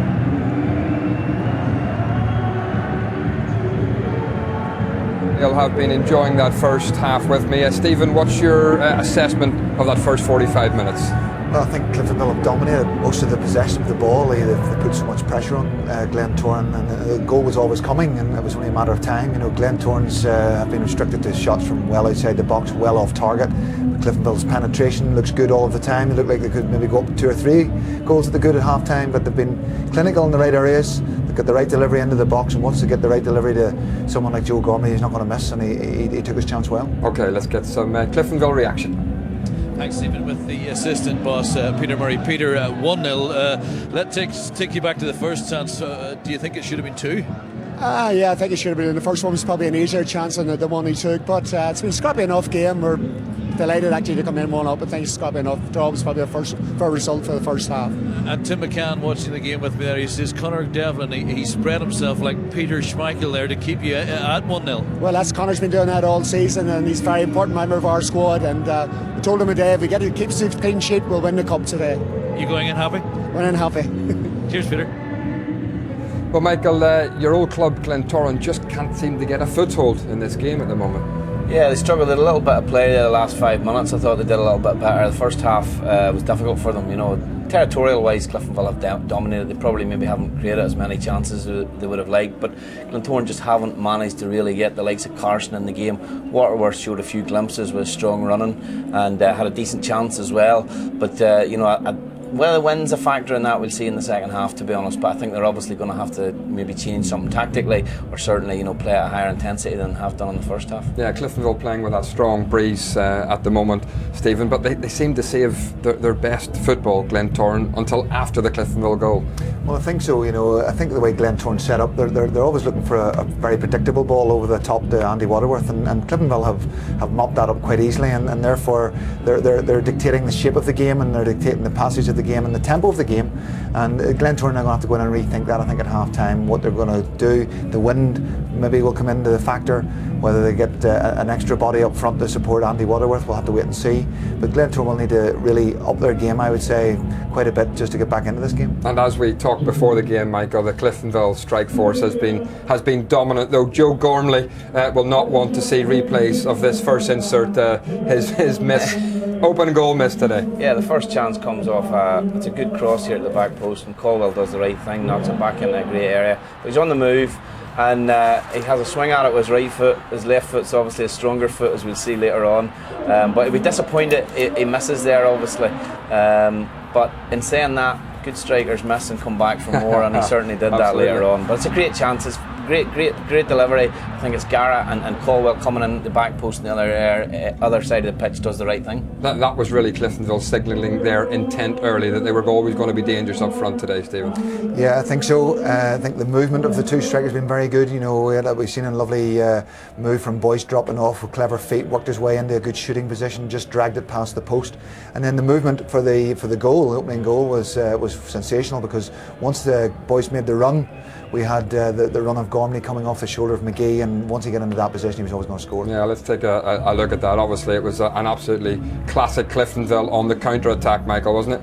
Yeah, it is. You know, Gormley finds space well, but the whole thing features around, as I say, Boyce picking the ball up. We'll see here, I think, you know, the ball's cleared at one end. It's well, this is the Waterworth chance actually over the top. Devlin makes a good save here in this instance. Again, I think Andy will probably be disappointed. You know, he hits it at the goalkeeper a little bit, spreads himself well. Connor, he doesn't know too much about it. You can see he hits him on his right shin, but that was their best chance of the half for Glentoran. See here then the goal. I think they picked the ball up. They win it well here, and this is where Boyce is at his best. You know, he's picked the ball up a little bit deeper. Nice little ball. Gormley, Elliott does well. He's out very sharp, but he shows great composure here to sort of reposition himself. The ball's dropping over his shoulder, and it's a great finish. You know, as I say, really good finish. Boyce clever feet, which he's shown throughout the first half, and having missed the first chance, he does fantastically well here to finish it off. And you know, as I say, the two of them are always going to be a threat, and it'll be the same in the second half. Since Tommy Breslin signed Joe Gormley, that's now 44 goals in 90 games. I mean, what a signing that young man has been, Stephen. Well, I had a conversation with him before he signed for Cliftonville, and you know, he came from Crumlin Star, where I think he'd scored an incredible record amount of goals, 70 or 80 goals in one season. So he's a goal scorer, and when he gets into those positions, he doesn't really miss. And the goal that he scored was sensational, because that ball coming out of the sky over the top of your shoulder is probably the hardest the ball you have to work with as a centre forward, and he done it with quite great simplicity. Yeah, great finish, Michael, wasn't it? Yeah, it was. You know, it looks. You know, you look at the goalkeeper. He hit the first one off the goalkeeper. He has to react, and he just focuses on the ball, you know, and making good contact. And he has, you know, that great technique in front of the goal. His goal scoring record obviously backs that up. And you know, his background's an interesting one, because he still has that rawness and freshness about him from someone that's come from, you know, an amateur league background or wherever Crumlin play at what level. But as I say, he has something, and I think a lot of raw talent that can be developed. Okay, and obviously Cliftonville had a bucket load more chances to score. We can see a couple examples of that now, Stephen. Liam Boyce first of all. Yeah, this was a lovely move again, but he makes it all. He leaves one player in his bum, and he jinks past two or three. Ball breaks nicely for him, and he'll probably be a little bit disappointed. We all said goal as soon as he got into the position to shoot, but you watch his clever feet. He's gone past one, he'll drift into another one, lets on to shoot, drifts past him. And you know, this is the cleverness of Boyce. He's been doing this all season and really hurting teams with his quality. He'll have been disappointed he didn't score there, probably. Yeah, he has. It's great feat, you know, and he just comes back to him. Yeah, he should score actually, and by his standards he should score. But again, you know, he has that ability just when he drops off, where he brings defenders onto him. He doesn't have fantastic pace, but what he has is great technical ability to beat people. We see here again linking the play. Barry Johnson an opportunity to shoot, and most of Cliftonville's attacking play will come through Boyce. You know, the ability to bring people into play, the ability to suck people towards him and play people through as well. And he has a real, you know, top level technique. We saw that Andy Waterworth chance for Glentoran a little earlier, but apart from that, to be honest, they haven't really created that much. They've been forced to shoot from a long way away. Yeah, we've been disappointed, because there's been 3 or 4 efforts. Here's a ball into the box, overhit back post. Unlike him. Everybody up, yeah. You know, and that was the sort of the tail of their first half performance. You know, disappointing. You put that amount of players into position and you don't get it in. Here's another one. There's a shot from Andy Waterworth. You know, snapping at a ball from 35 yards, nothing else on. They're not offering any penetration to shoot from that sort of distance. Here's another one coming. We'll see coming into the box. You know, it's knocked back. The goal shot, you know, miles off target. So that was a sort of indicative of their play in the first 30 minutes. They weren't really clever until they got the Waterworth chance. So Glentoran are going to go in there and have to regroup a little bit, and Eddie's going to be saying to them, look, settle down. Once you get in the good positions to score, take your time and try and hit the target. Yeah, how can Glentoran get back into this game? It feels as if it's just slowly drifting away from them at the moment. It certainly did. I felt after the goal. I think then they did manage to regroup just before half time. I think they'll have to push someone closer to Waterworth, to be honest. He may have to go 4-4-2, whether it's a case of dropping Carson and maybe in behind Waterworth and using him as your third midfield player and bringing someone on the left hand side. I just feel they haven't got Carson in the game at all, and maybe if they can get him picking the ball up in areas similar to Boyce, you have Waterworth's pace then, and you may be able to play him in, and they may get a little bit of joy out of that. Okay, let's get the view of a former Cliftonville and Glentoran player. Tim McCann's talking to Mark. No surprise to Stephen, he's in agreement with Michael O'Neill. You were just saying to me, Michael, making the point in the studio that Glentoran need to reconfigure 4-4-2. You feel that's the case, Tim? Yeah, I mean, they started off maybe showing Cliftonville a bit too much respect. They were playing a system of 4-2-1-3. They've got two screeners sitting in front of the back four, and it's just not working. I also feel that Andy Waterworth's a centre forward. He's a top goal scorer, but he's doing too much of his work out in the right wing. The one time that Andy was through the middle, he nearly scored. Tim, you've been also making the observation down pitch side, how very, very blustery, and it's your feeling and observation that Cliftonville have worked out the win much better, much more adept than Glentoran. Yeah, I mean, everyone knows how good of a team that Cliftonville are. Glentoran are playing a lot of high balls in the air. Cliftonville are getting the ball on the ground. They're playing the ball in the feet. They're getting in the Boyce's feet. They're getting Garrett involved, and they're knocking the ball about. They're not playing any high balls. They're keeping it on the deck, so therefore, the wind doesn't affect them. Call it for me, Tim. Well, they need to make a change very, very quickly. I fear that if Cliftonville get another goal, that'll be it. But as I say, you can never write off Glentoran, especially not in the cup final. Thanks, Tim. Well, what do Glentoran need to do you think, Stephen, to try and get back in here? Well, they've got a young fella sitting on the bench called young Martin Murray, and what a quality player he is. He's lively, he works really into the spaces. He'll be lively in the box and score a goal. He's impressed me in the last month or two when I've seen him play.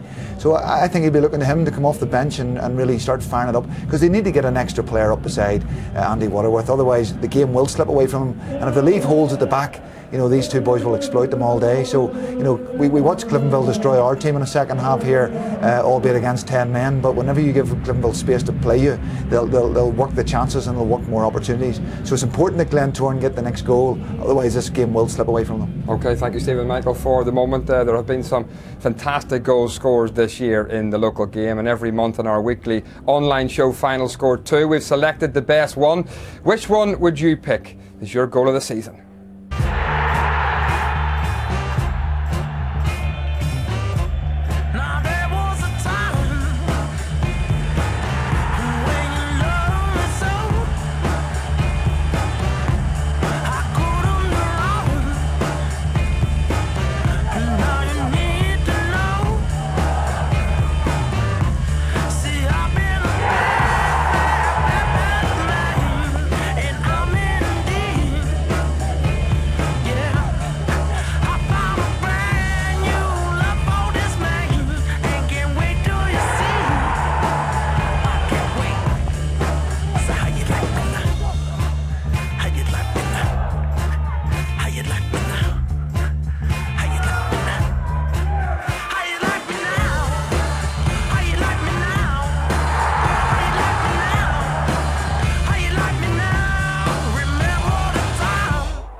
Well, on this week's Final Score 2, you can find out which goal we've picked as the best, plus we'll have highlights of today's Irish Cup final, and we also reveal our team of the season. Join Joel Taggart and Chris Morgan on the BBC Sports website, and that will be available from Tuesday. Stephen, what's your favourite there? Got to be the last one. Cushley's goal, you know, was a wonderful strike, wasn't it? A lovely technique, and to see it swinging like that there, it's wonderful. It reminds me of my golf shots when I'm trying to hit them into the 18th. No, yours go the other way. I know that. Michael, do you enjoy coming back and trying to take in as much of the local game as you possibly can as international manager? Yeah, I mean, I'm previously, like, managing Shamrock Rovers, I watched loads of Irish League football, particularly with the seasons not coinciding, you know, so I watched as much of it as I could. So no, I like coming back.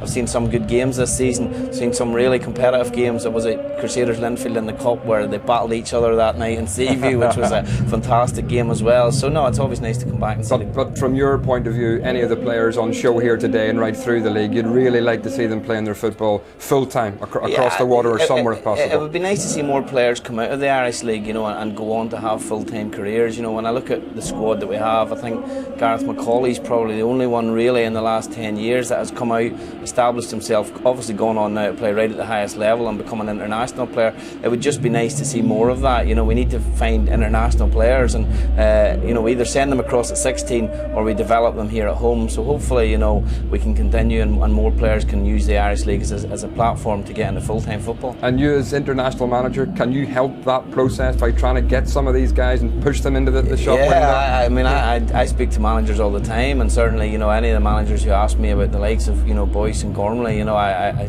sing their praises and say they're well worth a look. You know, they're attached to clubs obviously, and Cliftonville have done a fantastic job with them, but there's always players here that are worth having a look at and get the opportunity to go across. You know, Rory Donnelly was the last one probably of note, and it would be nice to see more lads get the chance. Some great young talent on show right across the Irish League though, Stephen, isn't there? Well, very much so. You know, Stuart Dallas was another one that got across of recent times, and you know, Boyce and Gormley can play at the highest level, but asking a good number of others. The great difficulty now is that you know, in England they're cutting budgets over there the same as they're cutting them here, and you know, guys are being made redundant. So you know, there's so many players that are out of contract over there, so they're not really looking to Northern Ireland to bring in one or two of our good players. But you know, I think the product here has got better in the last year or two. I think the teams are passing the ball better. They're working hard off the field. Michael's brought so much to the junior ranks at international level. We're seeing that starting to come through when you get one or two of the good young players coming your way. So I think it augurs well for the future. We must continue to lift our product here in Northern Ireland, and we're trying to do that. Okay, well, let's hope for an exciting second half this afternoon. Michael, do you fear if Cliftonville score again, then that's it for Glentoran?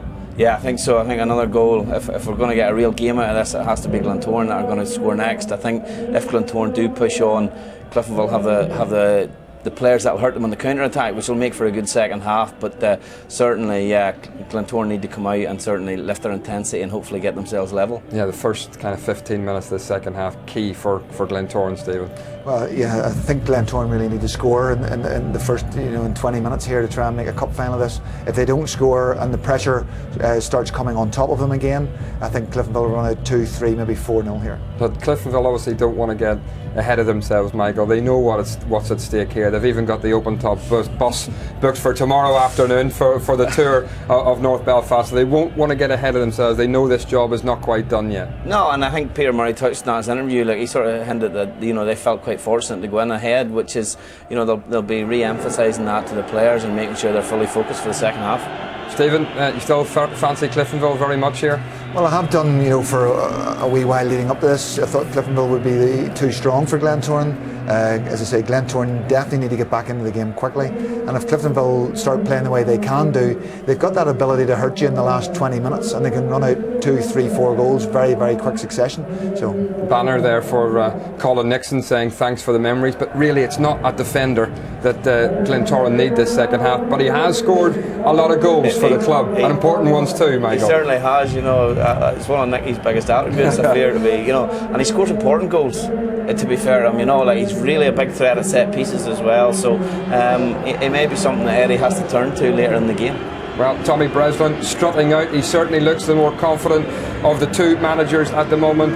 Glentoran fans have seen their side go 1-0 down to Cliftonville. Can they respond in this second half? Let's go back to our commentary team, Chris Morgan and Jackie Fullerton. Thank you very much indeed, and yes, the boys in the studio, Chris, were talking about Glentoran. They have to change it, and I think I would go along with that 4-4-2. But what are we talking about? Who are we talking about would come on?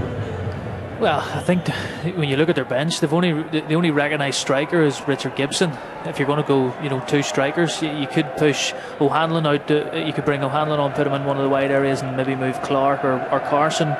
Marcus Kane could go in the wide areas. So I'm not sure the personnel suits them to do it. I know they have Gibson there, but I don't know whether they'll go it. They've played one up essentially all season, so they definitely need to do something different. And for me, it might be taking one of the defensive midfielders off. Putting Howland in there, who's better on the ball, and maybe bringing O'Hanlon on in wide right. Yeah, but I think we're all agreed that the next goal, indeed, as the boys were talking about in the studio, vital. If it goes to Glentoran, we've got a cup final. If it goes to Cliftonville, they could be on the way to that elusive League and Cup double and the treble we keep talking about. No changes to either side at this stage. Eddie Patterson there, late out of the gates. He's just arriving. His team now facing the breeze, which seems to be still as strong. It's so funny, it seems to be swirling breeze. But mainly with Cliftonville in this second half. 1-0 Cliftonville. Gormley, 33 minutes. I still think we have more goals in this game, Chris. Yeah, I think so, Jackie. I mean, the boys in the studio were talking, that they can see Cliftonville running away with it, and I think if they get the next goal, then that can be the case. Let's see. That was Mark Smith. Jay McGee got his head to it.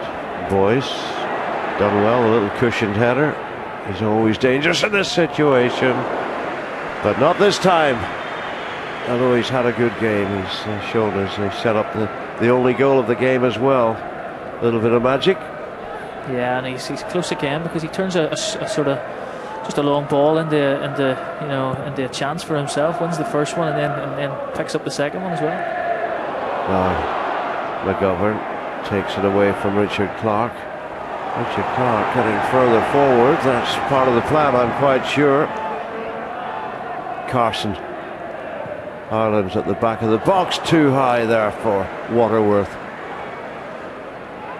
He made the run, Andy Waterworth. Cliff will come away with it. Garrett. Time to turn. Catney didn't have time. He finds McGovern. George McMullen, the skipper, takes his time, gets it forward.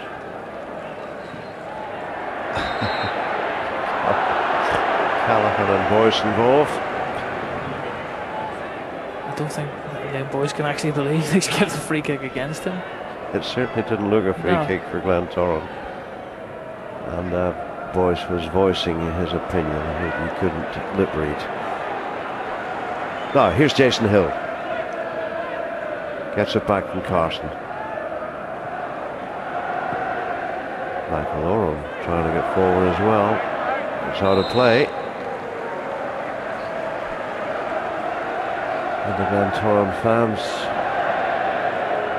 are looking at the North Stand. They've been quiet.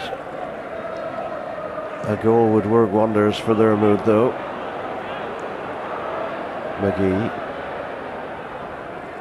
He'll cushion it over the line, he does.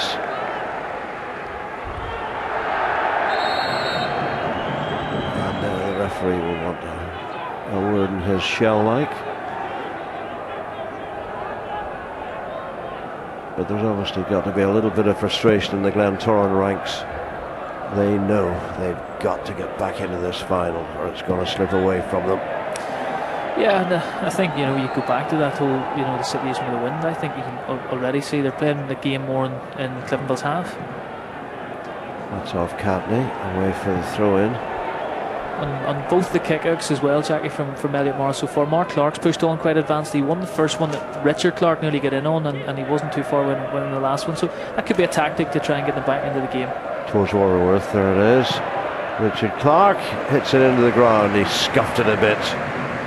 10 goals this season, as I said earlier, but not with a finish like that. It's the sort of chance you look for on a day like this. He just didn't catch it. Yeah, but it's good link up, and that's where Richard Clark's dangerous, getting off the striker and picking the second ball up, and that's why he's scoring goals this season, because Glentoran are deploying him there. Yeah, he must have been glad to see Eddie Patterson arrive at the club. He's played over 40 games this season. He's been in and out of the team the last couple of years. Didn't do him any good, and now he's playing in a position, that advanced position, which he enjoys. Here's Howland. Catney snapping at his heels. Mark Clark. That's a very good ball. Oh, as I say that, it skips away from Carson. He never underestimated the pace on the ball. Disappointment for Eddie Patterson once again. Yeah, but he could probably be happy enough so far, Jackie, with how his team have come out. And it's unfortunate Mark Clark's pass just skipped away from Carson, but they've started on the front foot. I like the point Stephen Watson made at half-time there, that Cliftonville can't afford to get ahead of themselves, but they have the bus booked for tomorrow. Yeah. I think they are ahead of themselves. Yeah, well, but that's for the league. The league, yeah, they've had a great and season. The League Cup. Yeah, they've had a great season regardless, and they're close to making it an absolutely superb season. They will become legends of the club if they win this today. Now, Glentoran and Carson will have other ideas about the outcome of this final. In it comes. Callagher was up from the back. He didn't get to it. Now, Mark Clark had to stretch. He was never getting there. They're feeding off scraps up there at the moment in the final third, Glentoran. But again, they've had a chance to put it in the box from a set piece, and I don't think the delivery was overly great. And I mean, with that wind advantage, if it's going in, with pace, it makes it difficult for defenders to deal with it. But it wasn't a great delivery again. So that if that's going to be a route to goal for them, they've got to make sure the delivery's better. Yeah, and they've got to believe that this final is far from done and dusted. And I think Clifton will have to believe that this final is not done and dusted. They cannot be complacent. The thing is, the next Johnson goal... got it forward. Yeah, sorry, Jack, I'm just saying that the next goal is so important, because the shift of momentum, if it goes to Glentoran, if Cliftonville get it, it's over, I think. But Glentoran have got to believe that they can get there. Now here's Waterworth talking about Glentoran getting there. Waterworth, he waited too long. Fantastic tackle by Mark Smith, and he is giving off to the men in front of the back four. And Waterworth will know he should have hit it much earlier. Yeah, I think once he delayed, it would be better either trying to cross it or else go past the last defender. Carson, that's a very good ball, but a great take it was from Devlin. There's a candidate for your man of the match. Christopher will be picking the man of the match. Here's another one, but he couldn't control it, Liam Boyce.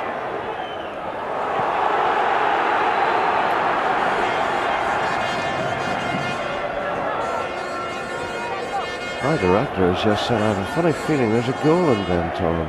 You could be right. You could be right, Mr. Director.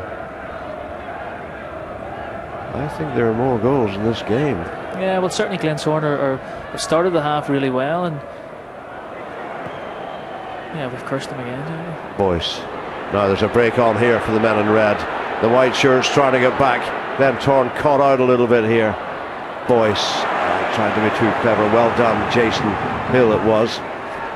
Howland down the line. Waterworth. He needs support. He needs help. Just out and no more.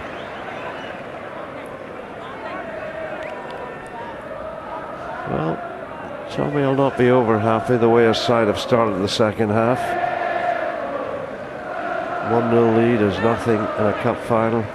Even a 2-0 lead, other side gets one goal back, then it's back in the mix again. As Chris was saying, the momentum, the psychology, all important. Now, Carson.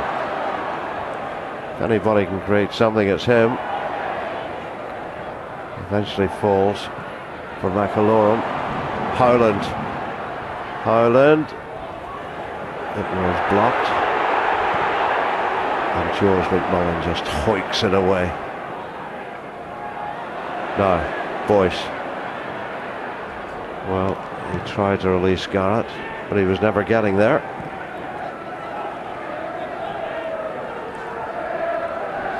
Have they been lifted in the last few minutes, those Glentoran fans? They may have been. Yeah, I think they should be, because Glentoran are certainly in the ascendancy. I think final third, they need to have a little bit more quality, but they're getting more opportunities, and if you keep playing and you keep getting the ball into the final third, then something eventually will break.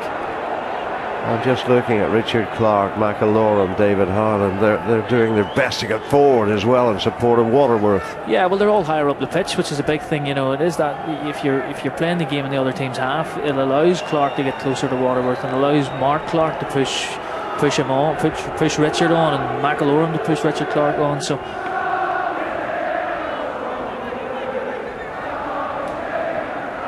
the game is just going into a bit of a lull at the moment. 10 minutes gone in this second half, still 1-0 to the men in red. Elliot Morris, it's a long kick. Smith was on the end of it.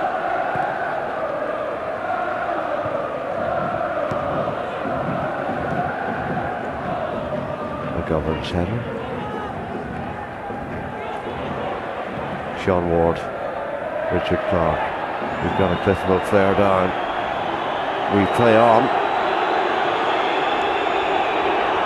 I'm not quite sure who it is, but here's Carson for Glentoran. It's blocked by the face, I think, of Barry Johnson. No, Carson twisting this way and that. That is not a bad ball. Cliff will deal with it though. And McMullen takes no chances.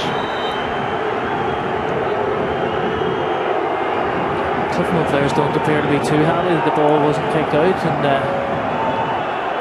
I don't really think, you know, it should have been. If it's a head injury, then it's slightly different, but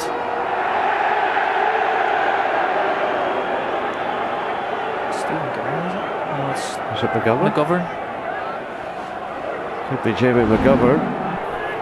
He looks in a bit of distress. Benny Lynch, the Cliftonville physio, on there. Freddie Jardine, I saw him here earlier today, the grand old man who will be 90 later this month. They're a bit younger than Fred Jardine. They're having a good day. Their team's in front. But a young man, McGovern, he's made the most starts in the team this year, Jamie McGovern. He's played 48 times he started. And I'm not sure whether it's his ankle or it must be his calf, actually, because he seemed to be holding the calf, didn't he? That's when I was wondering when he landed whether he rolled his ankle, because it seemed to happen as he came down from that aerial challenge. And well, they've got Ronan Scannell on the bench. He's the only defender, really. They've also got Martin Donnelly, Jeremy O'Carroll, Thomas Cosgrove, Jody Lynch. They're all on the bench. Yeah. I would imagine it would be Sadak would go into centre half and Scannell would go to full back, but just looking at who they've got available, there's no natural centre half to come on. As Benny Lynch worked his magic, we shall see in a moment. I don't think he's going to continue. He certainly doesn't look in a great way. He doesn't look too happy at all. I'm just looking down here. Glentoran have the ball. Referee says play on. Carson gets it in there, and that's away off the head of Eamon Sadak.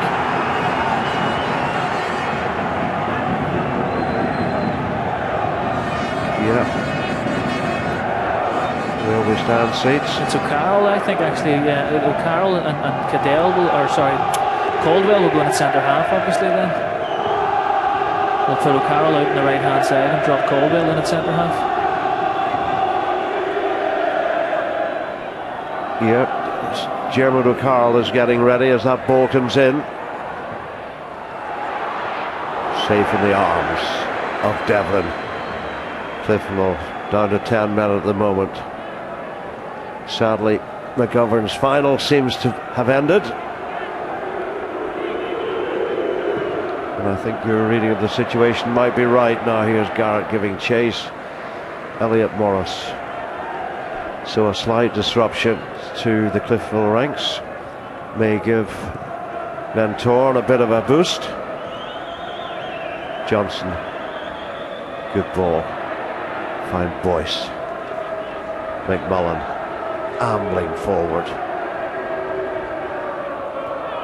Garrett. Boyce. He wanted the handball, didn't get it. McAlorum. Little nudge there from McMullen. Easily spotted by the referee. I think Glentoran are too happy the referee took that back to give the free kick, because they were on the break there and they had options down the right hand side. So there he is, Diarmuid O'Carroll. 40th appearance of the season, 20 of them now as substitute. Most substitute appearances this season for Cliftonville.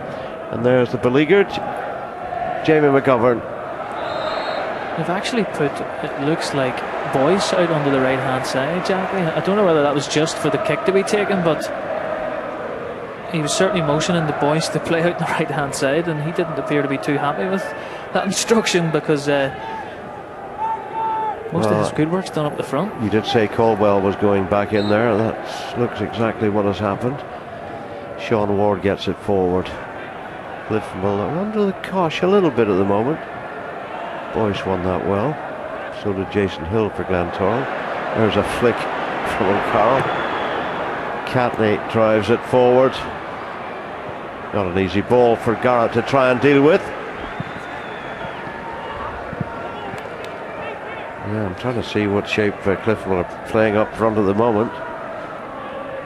I think Garrett's gone back to the right hand side. They're going to the right hand side, and Mr. Boyce, here he is, will play central, where he is very dangerous, and he's proving it right at this moment. Liam Boyce, he tried to be too cool, and that's away. That may have gone for the corner. It has. Great feet in and around the box though, Jackie, because I think he just maybe got it through one of the defender's legs and could have clipped it to the back post. Stephen Garrett was coming. I think he just tried to lift it back, or just lift it inside onto his right foot to go for the curling shot in the far corner, but good defending from Jay McGee. Elliot Morris adjusting his gloves, having plenty to say, organising things in there. Now, will Garrett go for the in-swinger? It's a long ball, it's even too long for Mark Smith, who was lurking at the back post. And that's a waste of a set piece. Yeah, overhit, and again, probably the delivery from dead balls today hasn't been great, and maybe the wind is a factor in that. Players seem to be overhitting it. Is it me, Chris? And I would give credit to Glentoran for this. Have Cliftonville gone into their shell a little bit?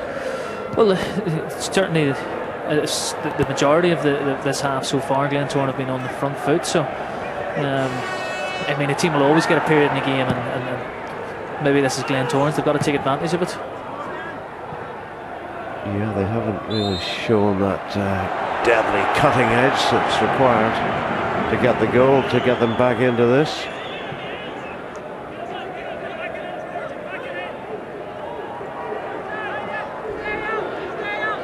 Coming up to 63 minutes gone, still 1-0 Cliftonville.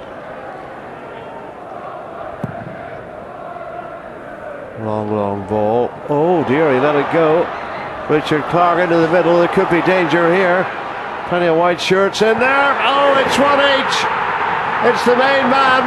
It's Waterworth. 24th of the season for Andy Waterworth. 4th goal in the Irish Cup, and they're back in this game. A good finish, Jackie, but Cliftonville will be disappointed. I think it's Mark Smith lets it bounce in behind him initially, and Richard Clark hooks it back into the danger area, and once it's in there, it's a case of who it breaks to, and Howland keeps it alive, and it just drops to Waterworth. Another silly book, and take your shirt off and you get booked, but he finished this one really well. Yeah, it's his first Irish Cup final. It's his 45th appearance, and is it his last of the season for Glentoran. There's Richard Clark getting it in. Bounces about, it falls for Waterworth, and that's what he does best. He sticks it in the net. We've got a cup final. Waterworth makes it 1-1. We're all square.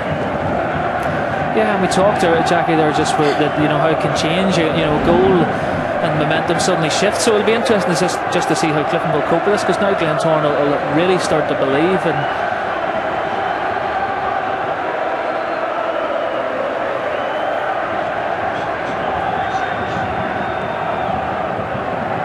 so there we are. Well, it's about 63 minutes, I think that goal came in. It's 1-1 now. Yeah, we have a cup final, Jackie. We have a cup final. We said there would be more goals. We thought there was a goal, and my director said he thought there was a goal in that Glentoran team. What a know-all he's proved it to be. But they are delighted. My director is delighted he got one right for a change. And it's all square. Last time we had extra time only was 12 years ago. Glentoran beat Linfield 1-0. Michael Halliday in 99 minutes. And the last time we had extra time and penalties, that was only 6 years ago. Linfield and Gallen Swifts 2-2. The Blues won at 3-2 on penalties. They are not quiet any longer. They're on their feet and they are enjoying this occasion. The league champions for the moment are reeling. Glentoran earlier this week, yesterday, got almost 3-1. They were 14-5. An enormous price.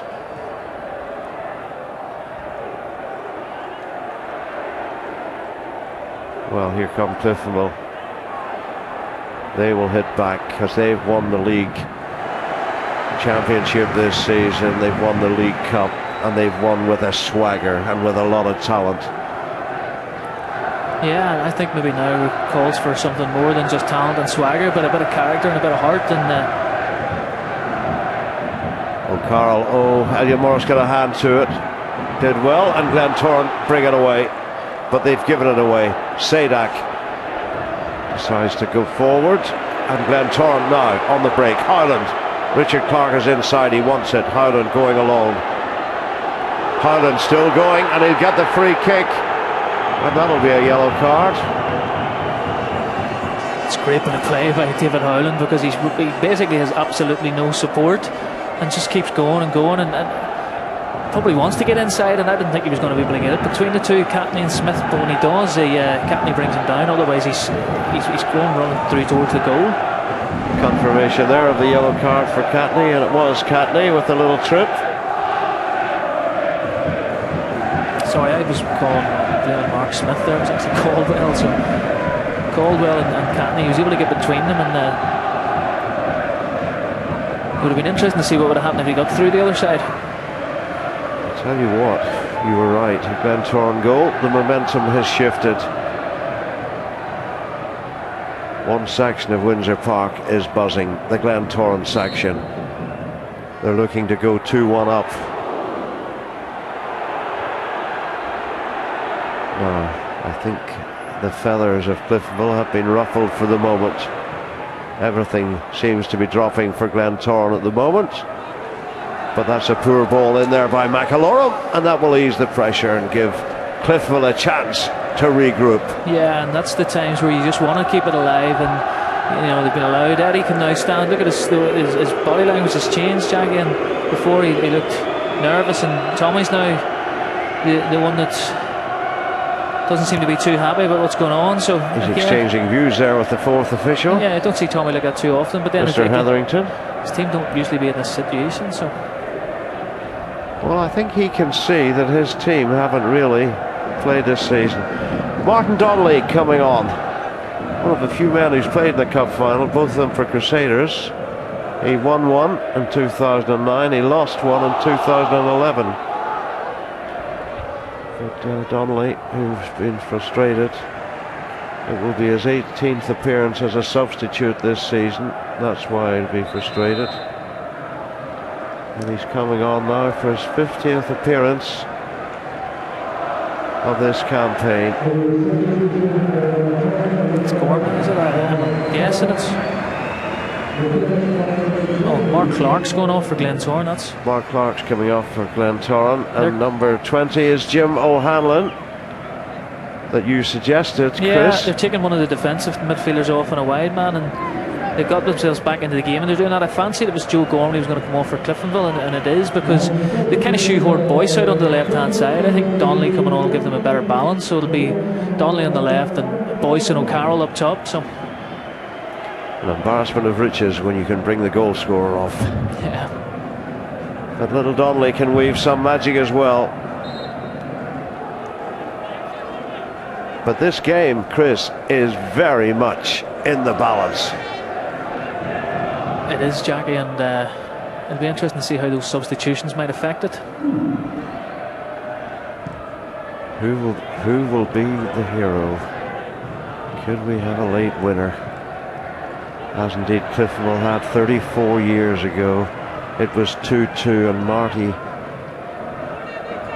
It wasn't Marty. I think of Marty Quinn, who was playing that day. Tony Bell. Tony Bell, last gasp winner. He's playing bowls today down at Guildford, I believe. Hope you won that, Tony. Your old team are struggling a little bit at the moment.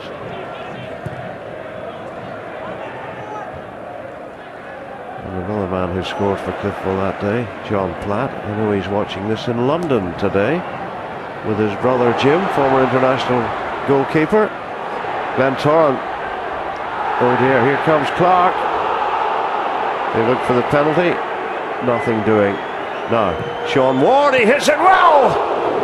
Very well indeed, but what a save that was. Sean Ward almost had his first goal of this cup campaign, and there's another contender for man of the match. Devon, what a save that was. He really hit this. Yeah, great save, Jackie. Well, we've got a man down, Jim O'Hanlon, as we watch that replay. Great effort from Sean Ward. Jim O'Hanlon has gone down. Yeah, great dribble from him, and set the chance up that Glentoran were asking for a penalty. I think it hit one of the Cliftonville defenders maybe in the chest, but he's obviously been hit after the dribble, and it was a great first bit of play by him, because he created an opportunity, and the end result was Ward's shot that nearly drew a great save from Conor Devlin. What a great hit it was from Sean Ward.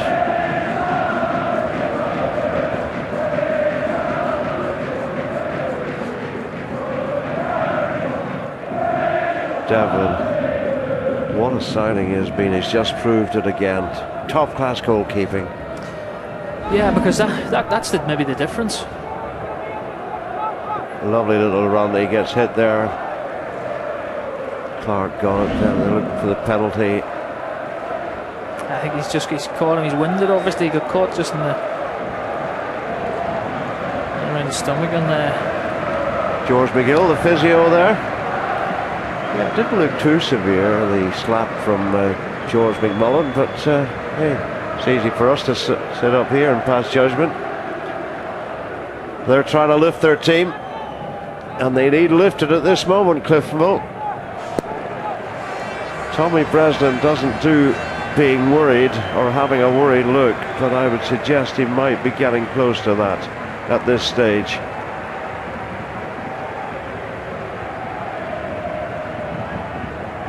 More work to do for that man there, perhaps. In comes the corner from Carson. It's away again. Richard Clark settles for the throw-in. Not a big man, Richard Clark. Has he a big throw? I've never seen it, I have to say. Drilled across. And that will go for the goal kick.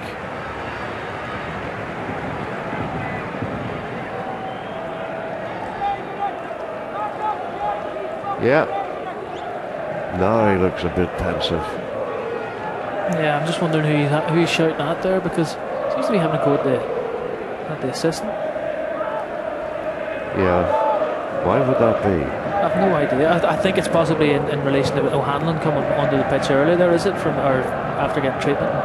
Oh yes, that could be it. I thought it was clever play, to be honest. Right, back to the game. We've got 16 minutes left. That's the great thing about football. What will happen, we do not know. Carson trying to make things happen for Glentoran. That's a very good ball, but too close, perhaps to the keeper. And he'll take those crosses all day. Food and drink to Devlin. And the form he's in this season and today, that's really easy for him. He could catch a tennis ball. Yeah. Sadak. Carl couldn't get to it. Catney.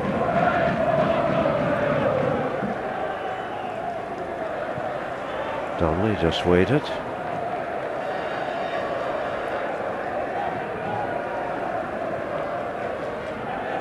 O'Carroll. Good strong play from the striker. Won away by Jay McGee. Waterworth, ever willing. Look at the pace of Waterworth. Tremendous. Mark Smith recovered very well. McMullen finds Barry Johnson. Glentoran get it back. Howland over on that side of the pitch now. He's worked hard, David Howland. Yeah, he's a good player. I really like David Howland, and he's having a good game today. Here's Donnelly being held. Devlin probably glad to get a free kick here, Jack, and just settle the game down a little bit, because they're so good at possession football, but they haven't had any possession. They've taken that quickly, and it's cost them because they've given it away again. Here's Hanlon away again on a dribble. This referee deemed Boyce's challenge was fair. And the substitute is in the wars again. I think he's holding the side that he got hurt the first time, is he? Yes, he is. He's not a happy camper at the moment, is he? He didn't need that challenge. He's certainly got a little bit of skill, hasn't he? Well, he's a real direct player. I mean, he'll get it and he'll run. And I'm not sure who they would possibly think of. That Marcus Kane and Richard Gibson. Kane would be the one that could go and play in a wide area, but Hanlon's so direct, and he's a real old-fashioned winger, a dribbler, and Glentoran have put him in there. He likes to play ball, O'Hanlon. Now here's Ward, who almost wrote himself into the glory books with that effort. Brilliantly saved, tipped away by Devlin. And then he tips Barry Johnson out of the way unfairly. I can't believe Glentoran would be prepared to let that man leave the oval, but there you go. Kieran Caldwell.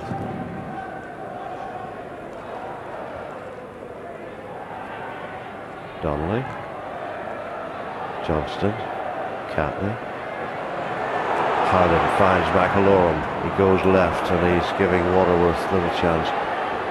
Waterworth, he really covers the ground, doesn't he? He's great pace, and Glentoran are able to pick the ball up because he works so hard. Well, that Carson will keep it in. He has indeed. Howland is there.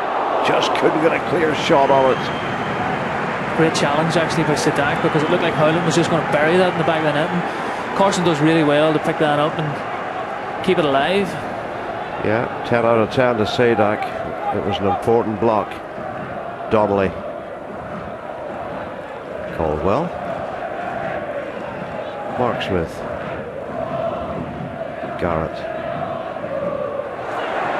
Donnelly dispossessed. Richard Clark. Glentoran. More of an order to their play at the moment. Carson flying. He's lifted things out on the left there.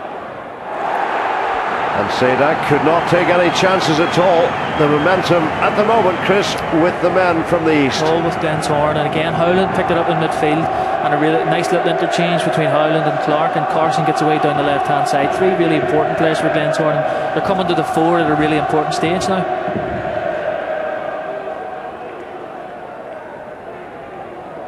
Devlin issuing all the orders. Stephen Carson, 32-year-old, one Northern Ireland cap, takes his time. It's all about delivery now. And he can deliver a corner. That is not a bad ball.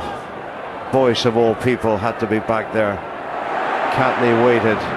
Callagher's up there. 2 17s in direct opposition. And we've got the corner flag on the pitch. And McMullen. And here's the run.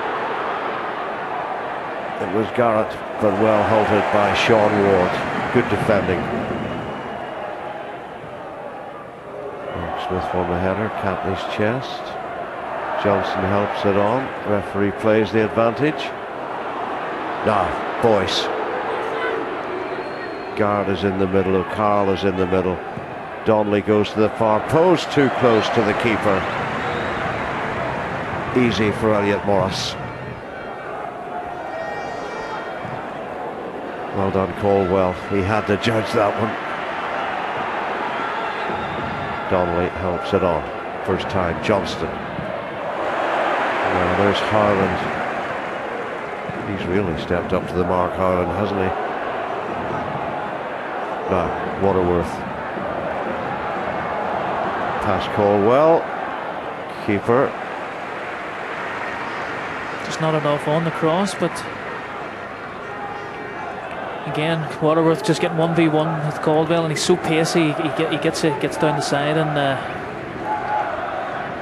just not able to pick a man out. 10 minutes left, just under. Thomas Cosgrove is about to make his entrance, getting instructions from Tommy Breslin at the moment.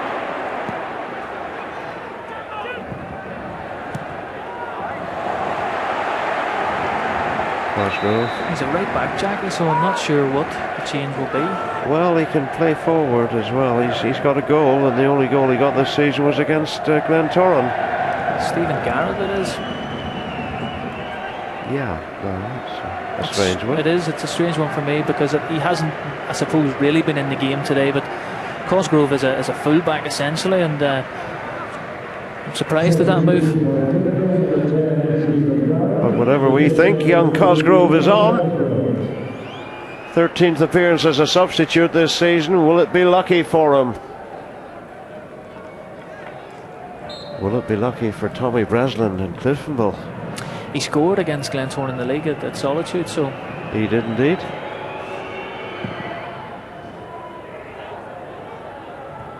Are we heading for extra time? Free kick, Richard Clark goes to ground. Mark Smith gave away the free kick. And Cliftonville, I think it's fair to say, look unsettled. Yeah, they definitely do. And again, I think they need to get the game the extra time, because if it's going to be one at this stage, I can see Glentoran doing it, because they're winning all the first balls and second balls, and they're playing most of the game in Cliftonville's half. And obviously, if they get a goal now, there's not long left. So, well, talking to the Cliftonville players over the last few weeks, the few who played still remember the hurt of losing the final here 4 years ago. 1-0 it was on the day to Crusaders. Mark Dixon got that goal.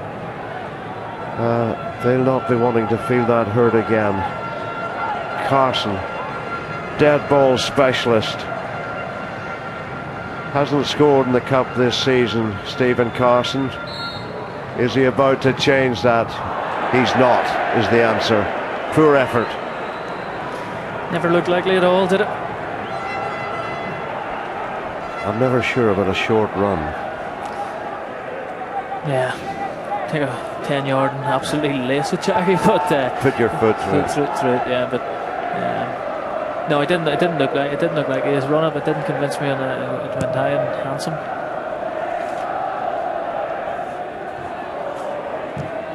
Forward by Sadak.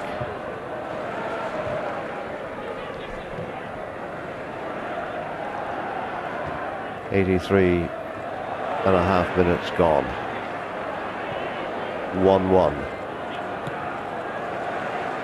It's in the balance. Could there be drama before the 90th minute is out? Could we have a winner? Carson makes the run here. George McMullen having to earn his corn in this second half in particular. good challenge, because Carson was looking to get it round on his right foot and deliver one of those balls that we've seen him doing so many times. Cross goes in, Smith with the header, Boyce. But that's when they look uncertain in the second half. They're giving the ball away easily at times, and I'm sure Tommy Breslin is quite angry about that. It's just that when another team gets on top, the things that come so easy, you don't see Boyce give it away too often, but he does it on that occasion. Owen goes to Glentoran. Waterworth decides against the quick one.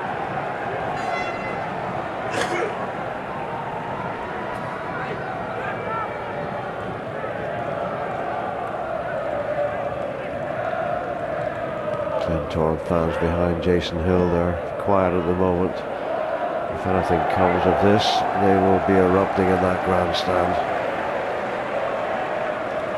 They're just trying to work a wee angle here, I think, to get a cross in, and Howland's actually left it here. I'm gonna. Howland has made his way into the middle.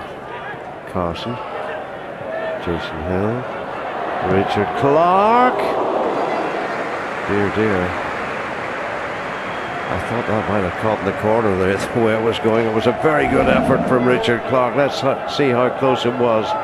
They did work a nice little angle here, and he hit it. Well, it's not that close. No, it's not. But again, they worked the throw in quite well, because they got a 3v2 on the throw in, and I'm surprised Cliftonville didn't put another player out, because Glentoran were able to work it into Richard Clark quite easily, and he's a player who's capable of putting that in the top corner. Donnelly showed too much of it to Sean Ward. Sadak. O'Carroll, cushioned header, finds Donnelly. Boyce is in the middle. Boyce is there! And just couldn't find a way past Elliot Morris. What a time that would have been. 4 minutes left. But maybe not enough purchase on the cross. So therefore not enough power on the header. Now here's O'Hanlon. Another good run from the young man. Cliff will have to deal with it. O'Hanlon's full of tricks, loves to run with the ball. He's past Caldwell. He's done well again, and the keeper took it. Under pressure from Andy Waterworth. Great bit of wing play again, though, wasn't it? Because it's just he just gets his head down, he just dribbles.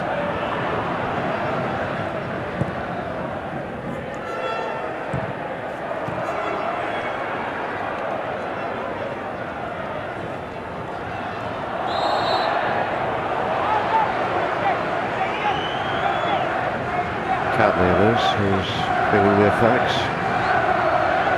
Could be feeling the effects of a long season as well. It is their 53rd game after all of the season, and what a season it's been. And they are trying to lift the players all the time. Yeah, I think they need to be a bit of a lift at this stage, you know. They certainly do. Donnelly, pinball machine there. He gets the throw in. They nearly had that lift though with the Boyce effort, Jackie, because again, just a great bit of movement from him in the box, and I thought that was the moment. I thought he was going to nestle it into the corner. He just couldn't get the power on it though, to be fair. In by Sadak. All the way across. Cosgrove and Boyce couldn't get there. Mark Smith has to be careful. Not particularly. Conceded the throw and territory to Glentoran as we move to the dying embers of the 90 minutes.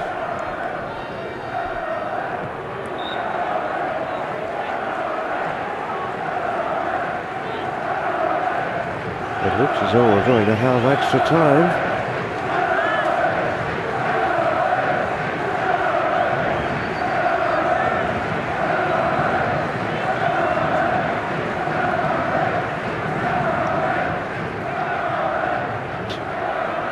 Johnston.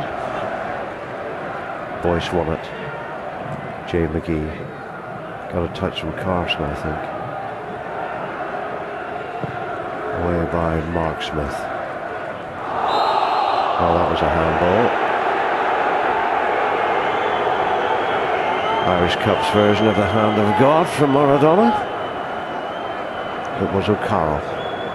I don't think it was anything. I think it was more on his jump than an intentional hand. I think he was certainly trying to make that clear to the referee as well. Elliot Morris. Is it going to be a good 32nd birthday for Elliot? Good 25th birthday for Jay McGee of Glentoran? They've certainly looked like it in this second half, but it's still 1-1. Carson. Harlan goes right, or goes left, sorry. Richard Clark, lovely little turn. Clark, here's O'Hanlon. Couldn't find the target. That would have been drama right at the death. But it was not to be. Yeah, it was wasn't it the worst chance to get in the 89th or 90th minute, because right on the edge of the box, it was well worked again.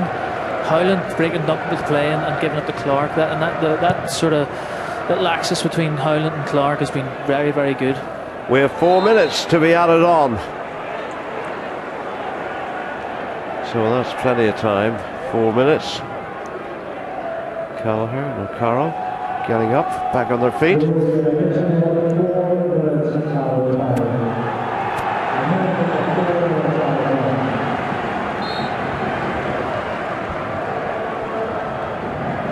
Well, 6 years since we've had extra time in an Irish Cup final. That day it went to penalties with Dungannon Swifts and Linfield. But will we get there? What a good kick from Jay McGee.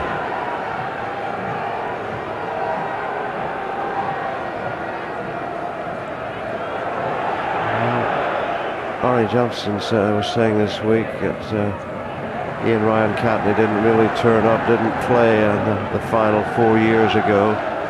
In many ways Cliftonville haven't performed to their optimum today, and I think that's fair to say that.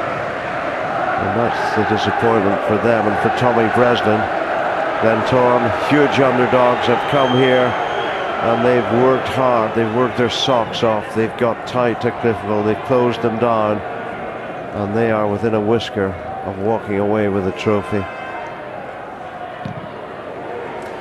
I wonder, Jackie, did scoring first maybe be detrimental to Cliftonville, because nearly just that the game's done here, you know, everybody expects them to win it. Yeah, never they expected just to go on and steamroller, and became that little bit complacent. I think we mentioned that word earlier this afternoon, Chris. Well won by Caldwell, the stand-in centre half. There he is again with the header. Cosgrove, who likes to get forward. He does play full-back, he can play wing as well. He's got the throw in. Jason Hill is angry about the decision from the linesman.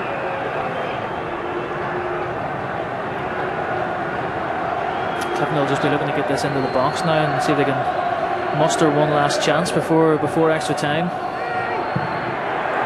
Yeah, we're 2.5 minutes into the 4 minutes added on in this Marie Curie Irish Cup final of 2013.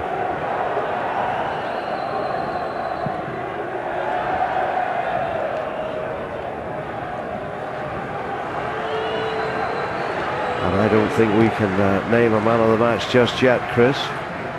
Now, here we come. Is there drama right at the end? Barry Johnston, it's blocked. Glentoran get it away. Caldwell, well, he's given it away. Andy Waterworth. Glentoran players struggling to get up there and support. He's got a free kick. This could be danger right at the death. And that looks like Mark Smith.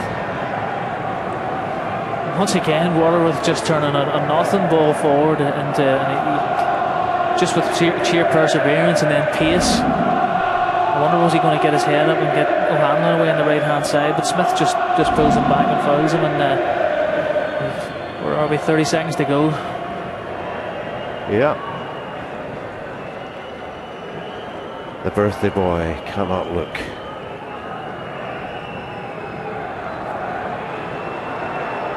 No. Does that look like Callagher who's going to take it? It is Callagher, yeah. The number 17. Scored a free kick against Cliftonville this season. Is he going to be the hero right at the death? The last kick of the ball. He's not. It's straight into the arms of the keeper, although he hit it well and he found the target, but he also found the arms, the midriff of Conor Devlin. And that should near enough be that before we head to extra time. Boys can't keep it in.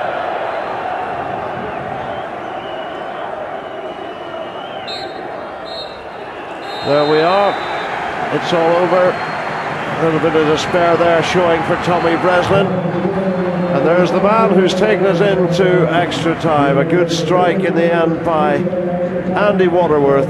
24th goal of the season, his 4th of this cup campaign. And his deadlock, Chris, in the Irish Cup final. Yeah, and I guess, at half time Glentoran would have taken extra time. Cliftonville would be disappointed. They didn't really play second half and allowed Glentoran to get on the front foot, and we could see a goal was coming. Yeah, and come it did. 1-1. Let's get back to you and the boys in the studio, Stephen. Thank you very much, Jackie. The Northern Ireland manager Michael O'Neill and the Crusaders manager Stephen Baxter are our guests this afternoon. Michael, role reversal, second half completely. Yeah, totally different second half. Credit Glentoran, they really did increase the tempo of the game. Cliftonville just had no impact on the game at all. No second ball. They lost Gormley to the injury by the looks of it with substitution.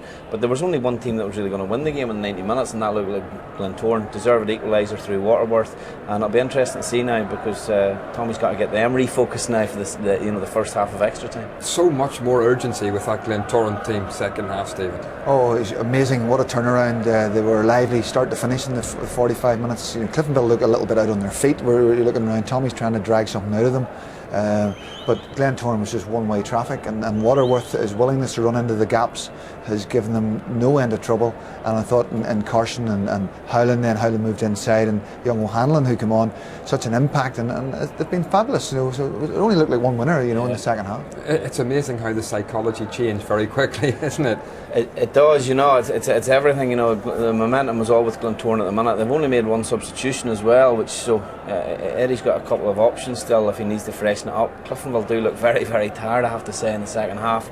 The one little chance for Liam Boyce with a header towards the end, but they just didn't get to play in Glentoran's half at all, which was just exactly the role reversal of what we saw in the first half. So I think the toss is going to be important to see who plays from what direction come extra time here. If you're just joining us this evening late, deadlock in the Irish Cup final.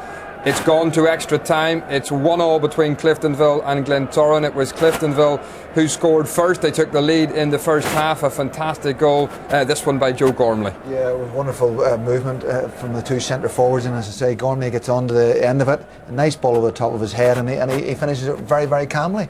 And as I say, in that first half, they just looked, they were nearly invincible. We were looking for an extra couple of goals, but then, Glentoran got back onto the front foot. Howland does brilliantly here, contests it, gets it back inside, and there's that man Waterworth who's been such a live wire second half, getting his just rewards with a nice goal. Yeah, Waterworth's goal to bring Glentoran back into the game, his work rate has been very impressive, Michael.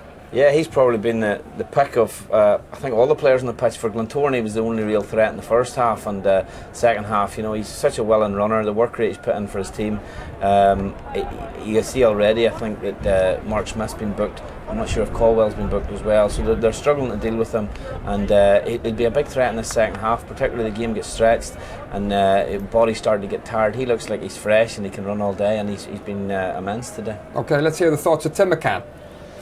Tim, the boys just talking about body language there, and you're making the point, the observation, concurrence with what's been said in the studio, that you reckon that the Reds would take penalties right now. They do look to be out on their feet. Yeah, they look dead on their feet. There's something missing in the Cliftonville team. Maybe it's been too much, one step too far for them. There's been a totally different attitude in the Glentoran players. Everything about them, they're first to the ball, they're winning headers, they're strong in the tackle. At the minute, it's all one-way traffic, and the longer this game goes on, advantage Glentoran. Eddie Patterson has just played the one card in terms of subs, but what a change O'Hanlon really has been scintillating. Jim O'Hanlon's magnificent. They call him Jinky Jim. He's all the skill in the world, and especially now, when in extra time, when the Cliftonville players are leggy, if they get the ball to O'Hanlon, he can turn this game on its head. Could it go to penalties? No, I don't. I think Glentoran will win. Thanks, Tim. Thank you. Your prediction second half, who do you fancy now? Well, sometimes the break comes at the wrong time. For Glentoran, they look like they were well on top. If they start well here, they'll go on to win this. But Cliftonville, I think, will regroup a little bit here because they couldn't play as badly in the extra time as they did in the second half. Michael? See, I agree. I think Cliftonville they'll have to lift themselves. There's too much at stake for them not to raise their game, and it's still anyone's game at this minute in time. Okay, we've got another thrilling half an hour of extra time in this Irish Cup final. Let's go back to Chris and Jackie. Thank you, Stephen. Some interesting words there from the chaps. Jinky Jim O'Hanlon. He's certainly made an impact since he came on. We have half an hour. Tim McCann, very opinionated, and he thinks that we will get a goal in extra time to settle it. He thinks he may be right. He says Glentoran, they're certainly in the driving seat at the moment, but do not write off the men in red. They have come too far this season to give up too easily. Well, having said that, Cliftonville have now used all of their 3 substitutes that they're allowed to. Boyce kept battling. Still Boyce shrugging off a defender and then gives a poor ball. Yeah, he's having a go at Murray Donnelly to make that run towards the far post. I don't think it would have made any difference if he had made his run because he was never going to catch that. But just picking up from Michael O'Neill's point at half time there, just Glentoran have obviously won the toss and decided to play with that wind again, so it was such a factor in getting them back into the game, I felt, because the second half they dominated it, so it'll be interesting to see if they can go on and make that count. Yeah, here's Carson, shrugged out of it by Cosgrove. Glentoran get it back. Callagher back to his keeper.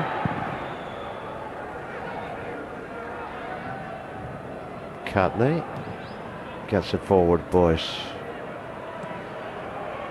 It's all a bit scrappy at the moment, but there's a lot of tension out there. There's a cup to be won. There are winners' medals to be picked up. Richard Clark, Waterworth barging his way through. Still Waterworth. Here comes Sean Ward. Chips it into the middle, too far. Richard Clark up there. Stephen Carson was lurking. Not a good ball. And Eddie, well, he'll be well pleased the way they have stepped up to the plate in the second half of this game. Yeah, I think he'd be more than pleased at half time. I'm sure he had a lot to say, but whatever he said in that dressing room, they came out and they dominated the second half and got themselves right back into the cup final. Possibly could have won it in 90 minutes, but it seemed like starting again at extra time. It is obviously, but any momentum that they had, suddenly, the break changes that. Saw a shot there too of they've just broken up. Tommy Bresnan seems preoccupied talking to the fourth official, Raymond Hetherington, as Boyce goes to ground and gets the free kick. Cliftonville would like Jason Hill to be booked, who's already been booked. And another booking would see him walking. I think he's keeping his cards in his pockets. Much better than a final. It's well, he knew what he was doing, but it's not overly aggressive. We don't want to see anybody sent off in a cup final. Hard to believe it's 1983 30th anniversary of Jim Cleary being sent off, as Boyce walks away in great pain.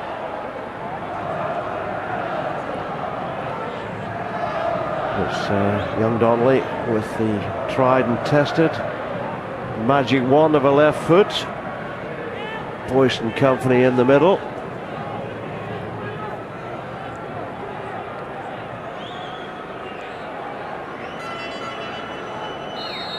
Donnelly, I think he'll go for it. He does go for it. Doesn't find it. In the end, that has to go down as a poor effort from young Martin. I actually wondered was going to sneak in, Jackie, to be honest, but I think Elliot Morris probably had it covered, but he... Well, maybe a poor effort was being a bit harsh on him, but but you've got to hit the target. Yeah, well, I suppose Elliott pulls his arms away. It's Richard Clark. Jason Hill gets it in.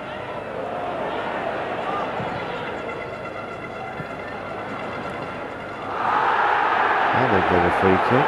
Yeah, it was. I don't know what the linesman was right beside it and can't pick it up, but it's a clear foul. Nothing given there. But Carl is quite angry. It was big Jimmy Callagher involved. It certainly looked a free kick. Well, here's Jinky Jim, as Tim McCann called him, and there he goes again. He's certainly lifted things, hasn't he? Here's Harlan. No, it's blocked. It's away for the corner. It's off McMullen. He has caused a few problems today. That's Harland. He's done well. He's had a good game, David Harland, but O'Hanlon has really lifted the ship, hasn't he? Yeah, O'Hanlon's super again, and Howland picks up a good position. I thought it was going to hit the corner of the net. In comes the corner.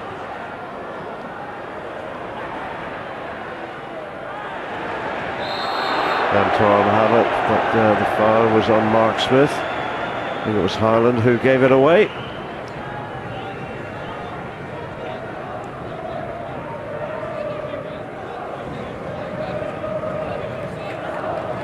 Coming up to 6 minutes gone of the first half of extra time. And Boyce seems to be in a little bit of trouble, which is not good news, considering that Cliftonville have used all of their substitutes. You just have to stick it out. Yeah, as they say in my part of the world, thole it. I think he's going to have to throw it. Will he get through this, if that's the right term, Jackie? Because you said that well. Did I? Yeah. Here comes Cliftonville. All the way through for Cosgrove.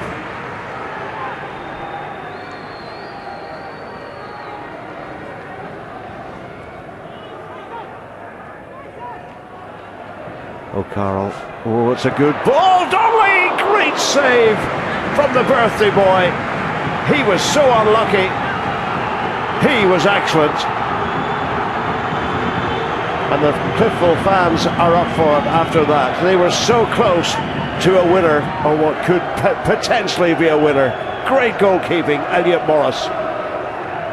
In comes the corner. That would have lifted Cliftonville. And that take from Morris will have calmed down the hearts of Glentoran. O'Carroll, he did so well. Look at that, he hit it well. Great reflexes. Top goalkeeping. He can't believe it. Yeah, he's had a good. I mean, Elliot probably hasn't had to do too much today, but when you think of the save early on from Gormley that ended up resulting in a goal, and that save there, I mean, the few things he's had to do, he's been in top form. Yeah, Elliot Morris, most starts this year for the club, 43 appearances, all of them starts. 32-year-old showing all of his class and experience on a couple of occasions today. Now, Callagher it was. George McMullen.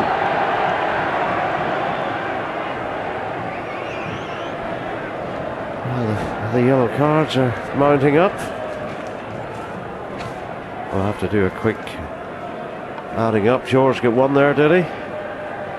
Yeah, and so that's George, Smith, Barry Johnston, Gormley, Catney.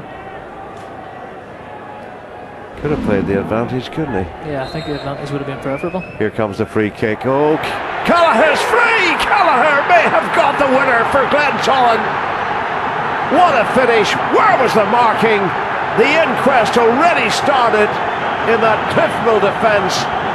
They do not care a jot about that. Look at the delight in the North Stand. And there's the delight of Jimmy Callagher. He got one in the 6th round in the win over Bangor. That's his second Irish Cup goal, and that one could win the trophy.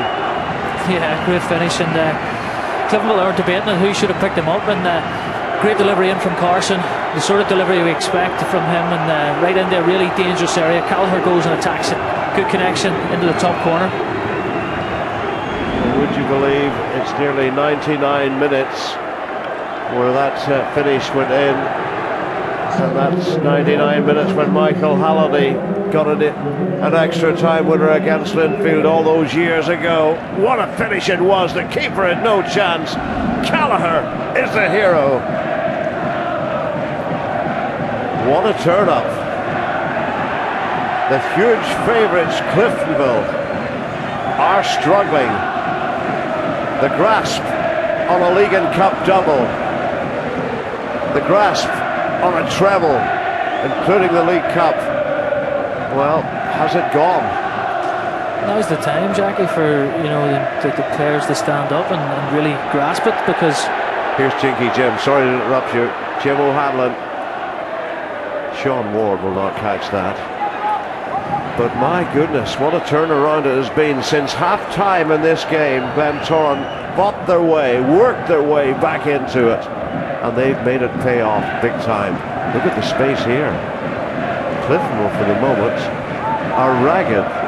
They're out on their feet, they're tired. They don't know what's hit them either. Great.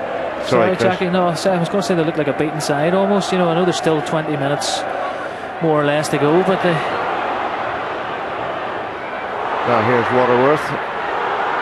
Still Waterworth. Oh, it's 3-1. He's got a double. Andy Waterworth, the man who may not be with the club next season, has put Glentoran into dreamland in extra time in this Marie Curie Irish Cup final.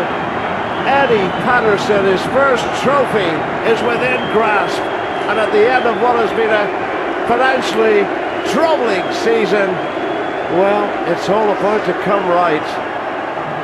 Unbelievable, Chris. Yeah, it is, and I think looking at some of the pictures down there, they look as if they're starting to believe, because it's a great goal. I mean, they win the ball high up the pitch again. Waterworth just as cool as you like, and just slams it into the bottom corner. So, I mean, we were saying Cliftonville look a beaten team, and Glentoran have really grasped it, and they're pushing. We talked at half time, I think, Jackie, could Cliftonville maybe go on and win, 2, 3, 4-0. Who could argue now about that going the other way? Glentoran scoring 3, 4, 5, because oh, goodness. Football, eh? The last player to get 2 in an Irish Cup final was Mark McAllister last year. A 4-1 win for Linfield over Crusaders. Last hat-trick was a while ago, Jackie.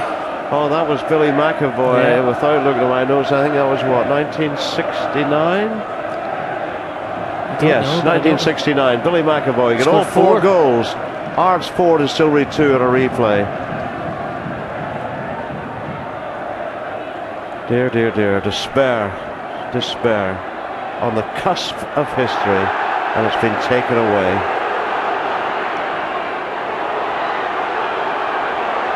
Well, there's more trouble here. There's another free kick. Caldwell about to get a card. Another Cliftonville man goes in the book. It's just as well he fouled him, because if he didn't foul him, I think there was another goal coming, and whether it was Waterworth or whether he was able to find O'Hanlon, I think, on the right hand side, I think the goal was coming. But Glentoran are now just playing with so much confidence. See Clark, he just destroys Caldwell there. And Caldwell, the 6th Cliftonville player to be booked today.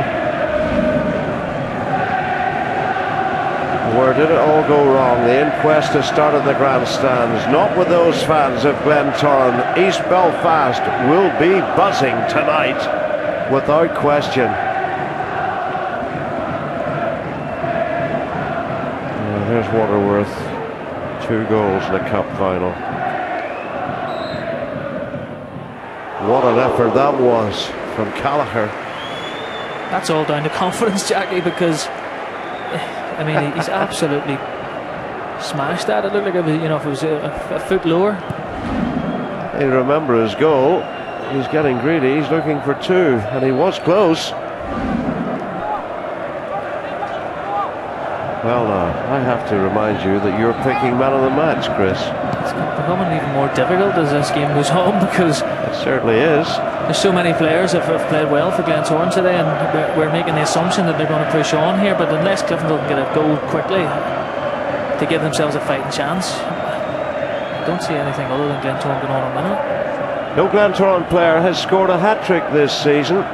Andy Waterworth is the only man to have hit 2 in a game. 4 times he got 2 in a game in the league. And one of those times was against Cliftonville at the Oval in April in the 3-0 win. And here he is against Cliftonville today, dare I say it, on a much bigger stage. And the cup is on its way to the Oval, surely, unless there's a dramatic turnaround. And Boyce is obviously hurting. He's holding that shoulder. He's played it forward, and Carl gives chase. Oh, Jason Hill. Well, the flag was up, but Jason Hill, I think, seemed to pull a hamstring there, Chris, in that little run. Didn't look happy, or maybe it's a cramp. Yeah, it's cramp. It's cramp. Yeah, he's pulling the toe up.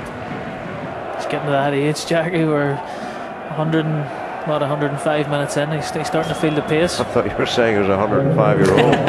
Yeah, not quite. In fact, that young man Hill is 31 years of age. He's been a great servant. I thought he might have been a little bit older than 31. I don't know. Well, you said that, I didn't. See, I played with him, so that's my excuse. Free kick for Cliftonville.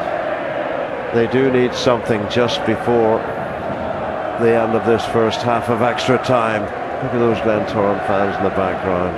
Absolute delight after the season they've endured, players not being paid and all that sort of thing going on.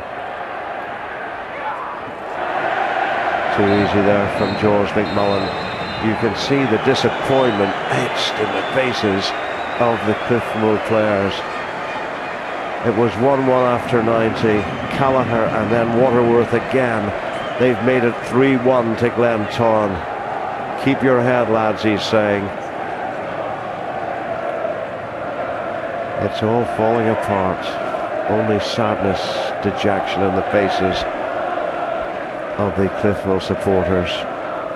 And we have more work being done on Boyce. It looks painful. But they have no more substitutions to make. That's the reality, as the referee will turn them around quickly.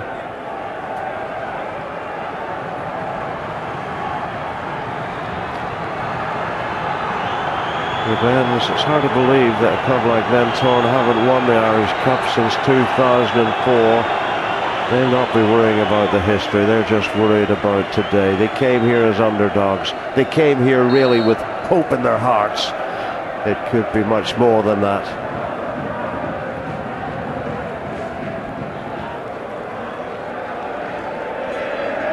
And I would all be for hyping up the character and commitment of Cliftonville as a team this year, apart from their talent. But they do look a tired outfit at the moment, Chris. Yeah, they do. They look beaten, and I mean, it's a difficult thing to get yourself back into a match at this stage, because everything is going for Glentoran, and they're playing full of confidence. They're winning the first and the ball, they're winning the second ball, and Cliftonville can't dig themselves out of the hole they're in, and probably a long, hard season, and players are tired now, and it's just getting away from them, isn't it, Jackie? Yeah, and perhaps it was written in the stars for Glentoran. They've endured so much this year as a club, this great club so close to going out of business, financial woes which have been well chronicled, players not being paid on time, that sort of thing. And I saw Terence Brannigan, the chairman, who's come in to try and stabilise things in the last couple of years. I said, you enjoy your day. He said, I'm trying to, but I'm so nervous. So I know what he meant, but this will mean so much if they go on to lift this trophy.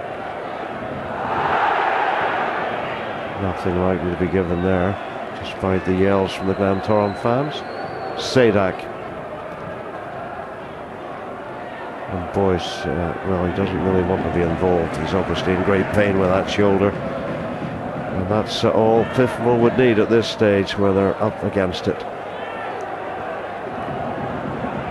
And all the dreams and all the planned celebrations have to take a back seat. Clark, oh dear. Well, it was all a bit lackadaisical. Andy Waterworth had his hat-trick in his eyes there. I'm really surprised at Richard Clark. Well, it's normally so good in those situations. I'm glad to see that happening. The man in your picture coming on to win, well, not to win, to play his 794th game, the 34-year-old, 7-9 fourth and last game. Contract is not being renewed.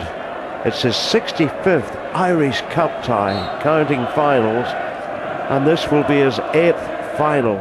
He won 5, he lost 2. He won 2 of those as a skipper. He has been, over 16 years, a tremendous servant to Glentoran and a tremendous ambassador and role model for young people, followers of local football. He deserves all the plaudits going, does Colin Nixon, and I'm so pleased that Eddie Patterson is giving him this last chance to acknowledge the crowd's applause, and he's had a lot of that over the years. And when you hear the noise of this, Jason Hill coming off, pats the badge. Yeah, I think he still has well, it's a little bit of crumb, and he will limp off rather slowly to ease the time away. Big day for Jason as well, his first ever Irish Cup final. There might be a cheer here for Nixon. The welcome for a hero, much deserved.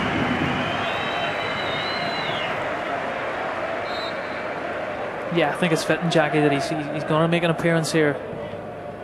I don't think anybody would want to deny him that, and it's nice to see that he's on the park.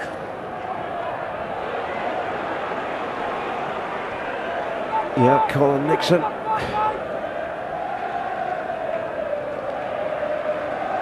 '65th Irish Cup tie. That's a lot of cup ties. Yeah, there's 5 winners' medals and 5 winners, possibly yeah. another one now. And he will get another one.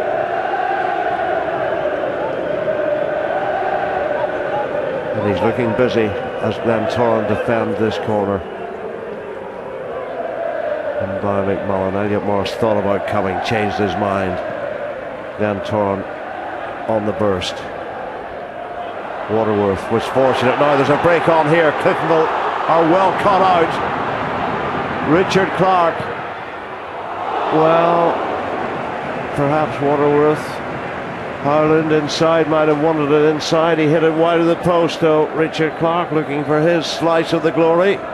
Maybe the wrong option, Chris. Totally wrong option, Jackie, because you'd what, 3, maybe 4 against one defender. He could have taken his time and just slid it inside, and could have taken it in a bit too, couldn't he? Yeah, it's 2 opportunities probably Richard's wasted now in the last few minutes just to really kill this game.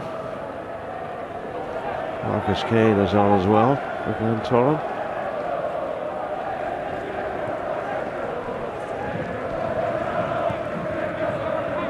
Voice playing with one arm at the moment. He's really a passenger, sadly to say. Here's Jim O'Hanlon.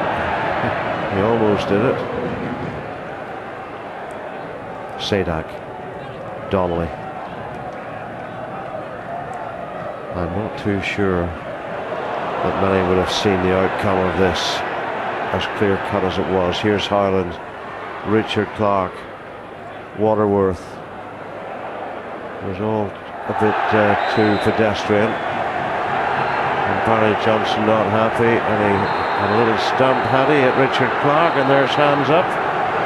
Now that's not what we want to see.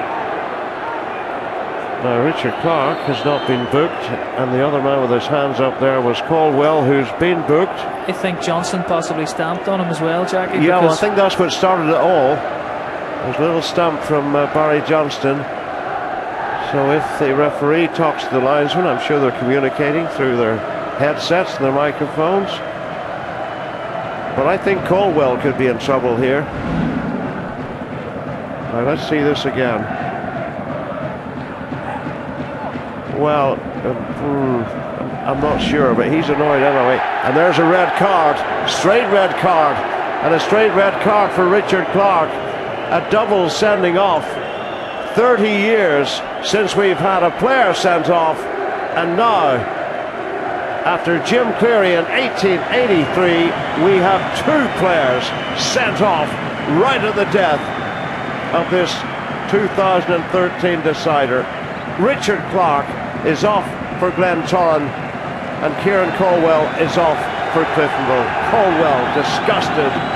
He'll be so frustrated losing the final, but being sent off as well. And Clark has just realised that he has got to leave the stadium as well. I think it's a terrible decision, Jack. I don't know how Richard Clark gets sent off there, because to me it looks like he's caught and Johnson's got away with it, and I think he's the person that starts it. That's a stamp, and he knows what he's doing, in my opinion. Well, Richard Clark and Colwell both raised their hands, Chris. Not allowed to do that. Yeah, I think, though, to be honest, Caldwell gets himself involved in something that I don't know why he does it. I mean, he has a go at Richard Clark, and I'm not sure why he does, because Clark's clearly stood on. Yep. I feel sorry for him. You're right. He's raised his arms, but it looks to me like he's harshly done by. And there's Johnson, competitive as ever, and all their frustration is coming to the surface. Yeah, I mean, this is another one of my pet hates, though. You know, teams taking in, there's still 7 minutes to play here, taking it into the corner. That's just inviting more trouble. Yeah,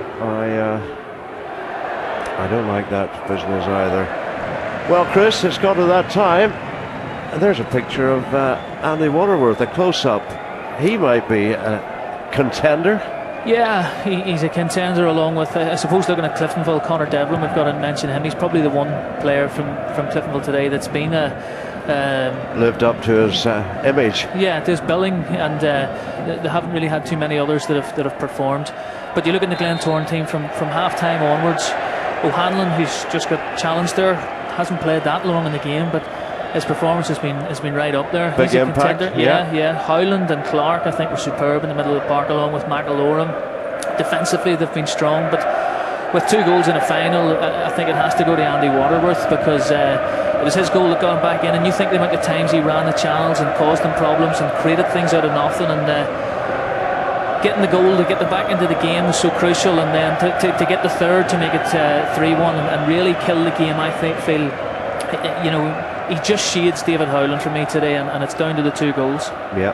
So Andy Waterworth is the man of the match, and will those 2 goals and being a cup final hero help him to look at the Glentoran offer of a new contract more closely to stay with the club, or will he be off to pastures new? The grapevine suggests he will be moving, but at least he's left Glentoran on a high. And what a high it will be for East Belfast.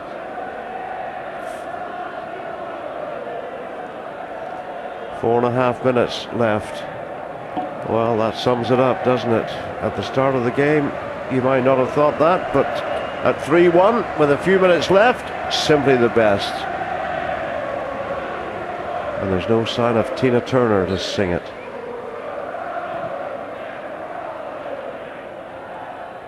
Waterworth won the header. Here's McMullen.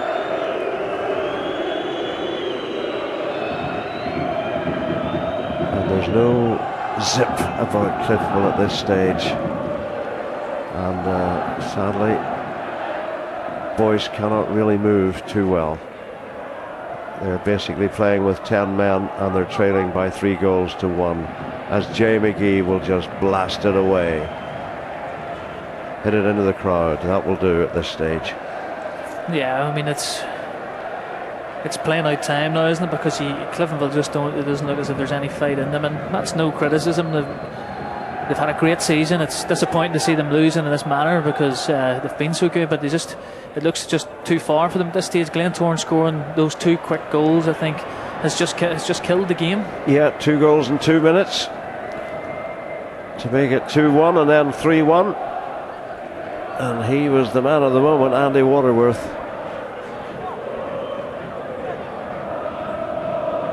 Just about 3 minutes left. Elliot Morris went late. Boyce. That's a good ball into the middle. But O'Carroll can't get a telling touch on it. It's been that sort of day for a dejected Cliftonville. Yeah, and they just, you know, if it was to happen, they needed that to be you know, to get a goal from there, and you would see how the game would change, because suddenly Glentoran would get nervous and Clifton would start to believe, but it just didn't happen. And it flicked up at the far post. O'Carroll just couldn't get any direction on the header. Well, Boyce got a doleful figure there. He's had a magnificent season. English clubs, Scottish clubs, circulating, 36 goals, Ulster Player of the Year as well, just named. I would think he could well be the Football Writers Player of the Year, and I don't know at this stage. The dinner is on Monday night. He would be my choice. Cliftonville still trying to come forward. We're inside the last 2 minutes. Boyce, even with one arm, does well.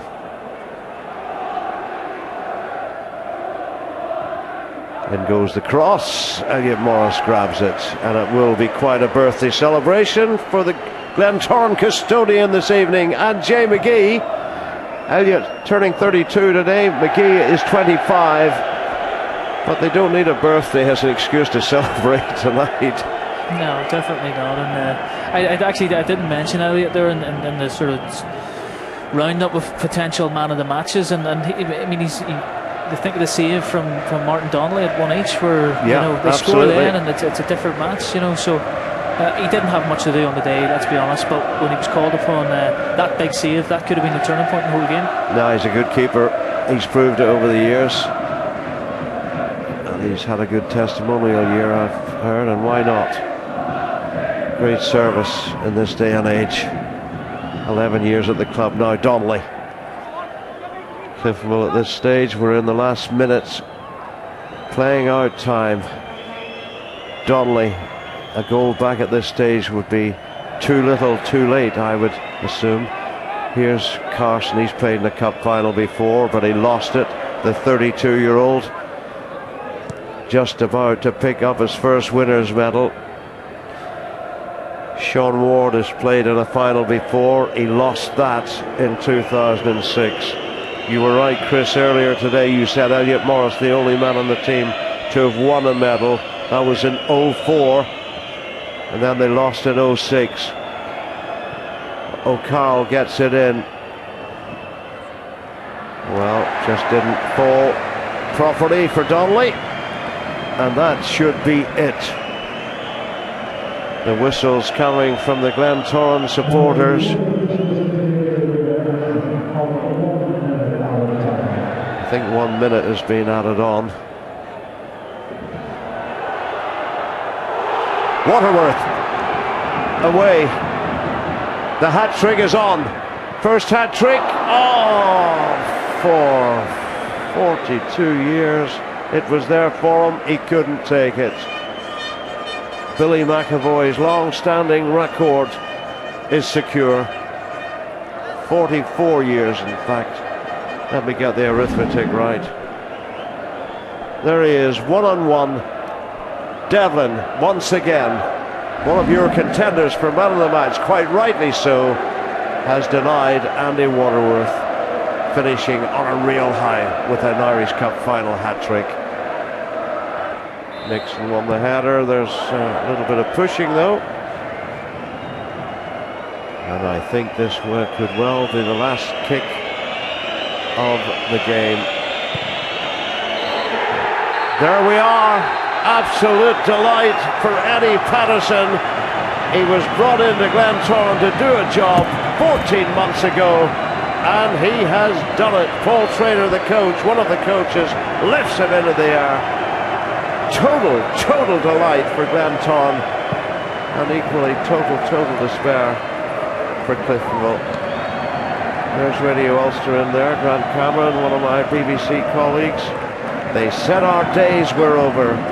They're not over. The fat lady is singing. will mean so much to so many people. Caldwell sent off, losing side. Tommy Breslin, League and Cup double taken away from them, a treble taken away from them, but he'll take it with good grace, knowing the man. Well, he left Cliftonville after 6 years service, and what a job he's done. There's only, well, forlorn looks. You can't explain a moment like that when you've lost a cup final, when you're big favourites and you lose it, and you lose it badly by 3 goals to 1, Chris. An awful feeling. Yeah, I mean, it's the only thing they can take out of it. They'll reflect on the positive. That the Glentoran fans are going to. I mean, that's the reward I think feel for Glentoran. You know, the fans that have stuck by them this year, and the players that have stuck by the club. Huge reward for the fans and the players, because they've went through a lot. Thank you, Chris. We can hear from the man of the match, Andy Waterworth. He's with Mark Sidebottom. Thank you very much, Jackie. Just before that, there is the formality. I'll ask the Northern Ireland manager to hand over the man of the match award to Andy. Michael, he's a fitting recipient. Yeah, great performance from Andy. You know, I felt certainly second half he galvanised his team. Not only the 2 goals, but his work rate throughout the game, and you know, it was a big factor in Glentoran winning today. And it was enjoyable, Michael, as a neutral, if you can say that as an excellent Glentoran player. Yeah, I mean, no, it was a great game, to be fair. You know, Cliftonville were the best team in the first half, no doubt about that. Glentoran galvanised themselves, and as I say, ran out deserved winners in extra time. Andy, the cup, the man of the match, sum it up. I know, that's what I was saying before there. I'm absolutely delighted, because all week there had a virus, I didn't know whether to play or not, and came down to today. I'm just so glad I chose to play. And again, first half, Michael says we were struggled at the end of the game, and then I think we got our goal. It sort of turned for us, and I think we deserved the winners at the end. But again, team effort, absolutely outstanding, and from the goalkeeper to me. We can take a look at the goals, but tell me what was said at half-time. And I know that's a cliched question, but Cliftonville had bossed the first half. Second half, you came out a team transformed. I know, I think Eddie just sort of said this, that there could be 5 or 6 was coming off if he could, and that he says someone's haven't come out. He says maybe it's occasions, maybe hitches or not, but he says we've got to start playing. If we start playing a pass, he says we'll get one, and if we did, and from then I think we'll actually look good for it. And I think and Davey Howland there in the centre, he was absolutely outstanding, and I'm just so happy, because I watched this match all the time when I was younger, and to actually playing it and scoring it, and then obviously get the man of the match, like I'm delighted. You got 2 in the league against Cliftonville earlier this season. There hasn't been a hat-trick in an Irish Cup final for 44 years. And Conor Devlin, I saw you give him a lovely little tap on the backside in acknowledgement. It was an outstanding save, but you must have thought you had the hat-trick. I know that. It's something hit me this year. I just can't get hat-tricks so many times, and again, it's a part of the game when I'm one-on-one with the keeper. I need to improve on, but at the end of the day, I'm sort of going to put it aside for now and just enjoy today, because I mean, I feel very, very lucky, and I'm privileged to be scoring goals in cup finals. So I hope you'll forgive me for asking this, so I will apologise in advance. There's so much chitter in cyberspace, so much talk about Andy Waterworth. Is he on his way? Jackie's been making the point in commentary. What can you tell Glentoran fans? I don't know. I mean, in January the club more or less said we're struggling financially and maybe to look elsewhere, and now they've sort of come around and things seem to be secure enough. But again, I'm going to sit down with my family and I'll look where to go next year.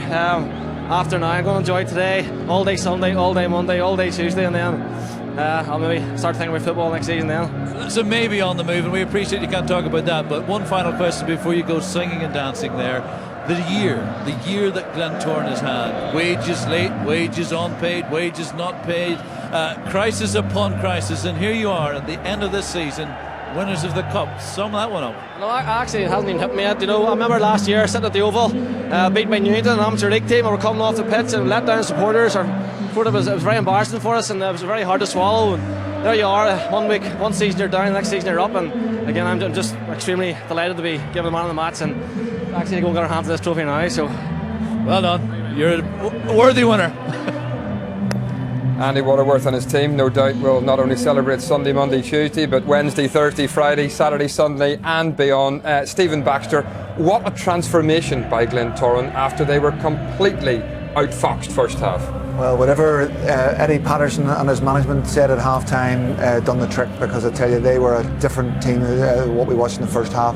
They were bright from the first 45 minutes, the second 45 minutes, but then they carried that on into the extra time period because they just steamrolled Cliftonville, and Cliftonville were out on their feet, and they may have scored 2 or 3 or 4 more goals in that period of time. So exceptionally well done to them. They deserved it. They were the team that was hungry. I watched their body language in the period before the extra time, and everyone to a man was cheering each other on, galvanising each other for another really good lash at it. I think they knew they had them on the ropes, and boy did they polish them off. It was a great performance from them. I thought Andy Waterworth's performance today was simply stunning.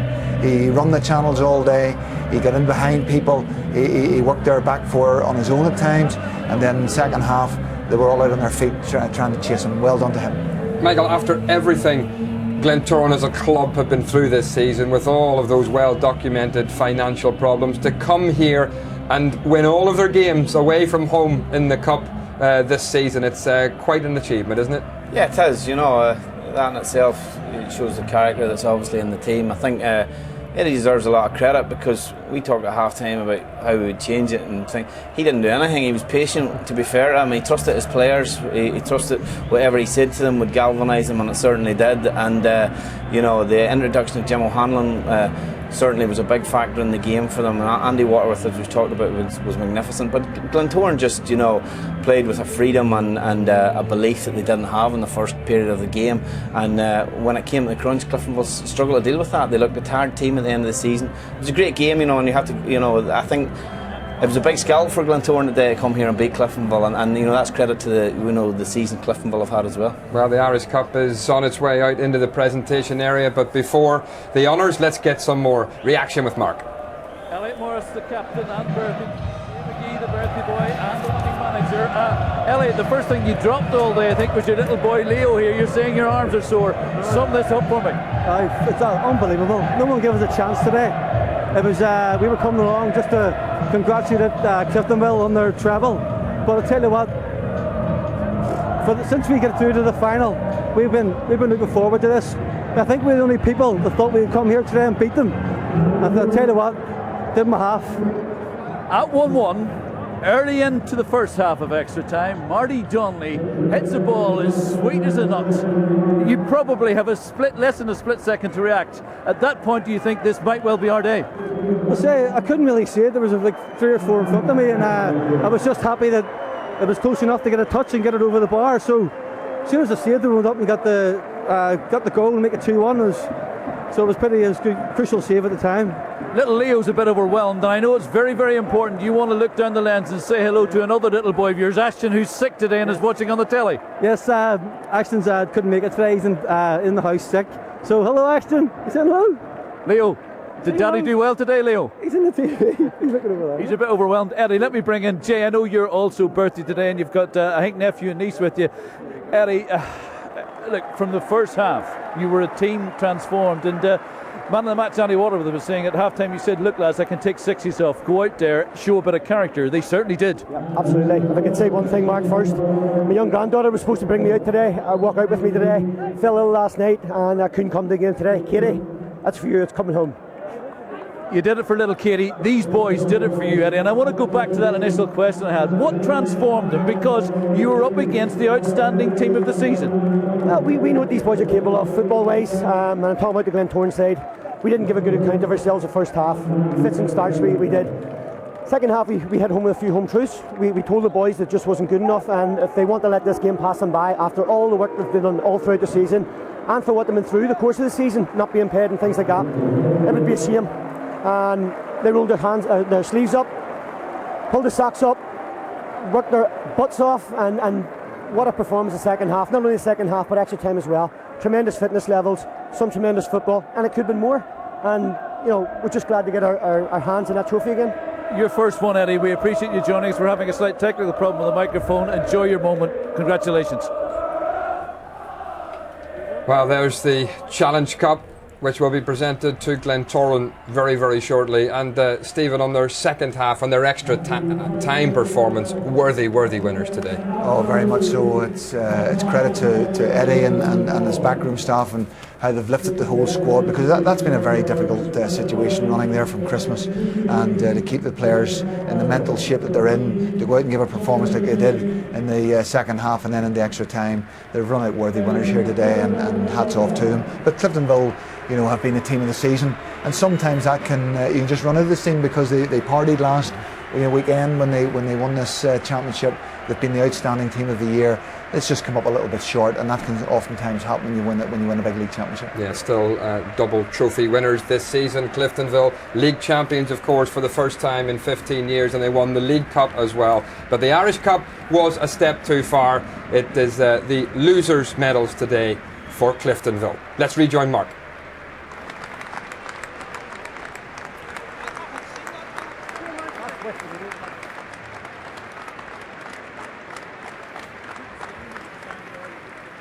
Well, Gerald Lawler, the chairman of Cliftonville, helping hand out the trophies there. I saw him on the pitch a little earlier there, Michael, and he was trying to get his players to their feet and say, look, you've lost today, but you've still had a fantastic season. Yeah, they're immensely disappointed. You see that in some of the reactions. Barry Johnson in particular, you can see very disappointed as well. But they've had a magnificent season, and this is still a young team. They've got lots of big games ahead of them, lots of championships ahead of them, and they'll learn from today's experience. There's no doubt about that.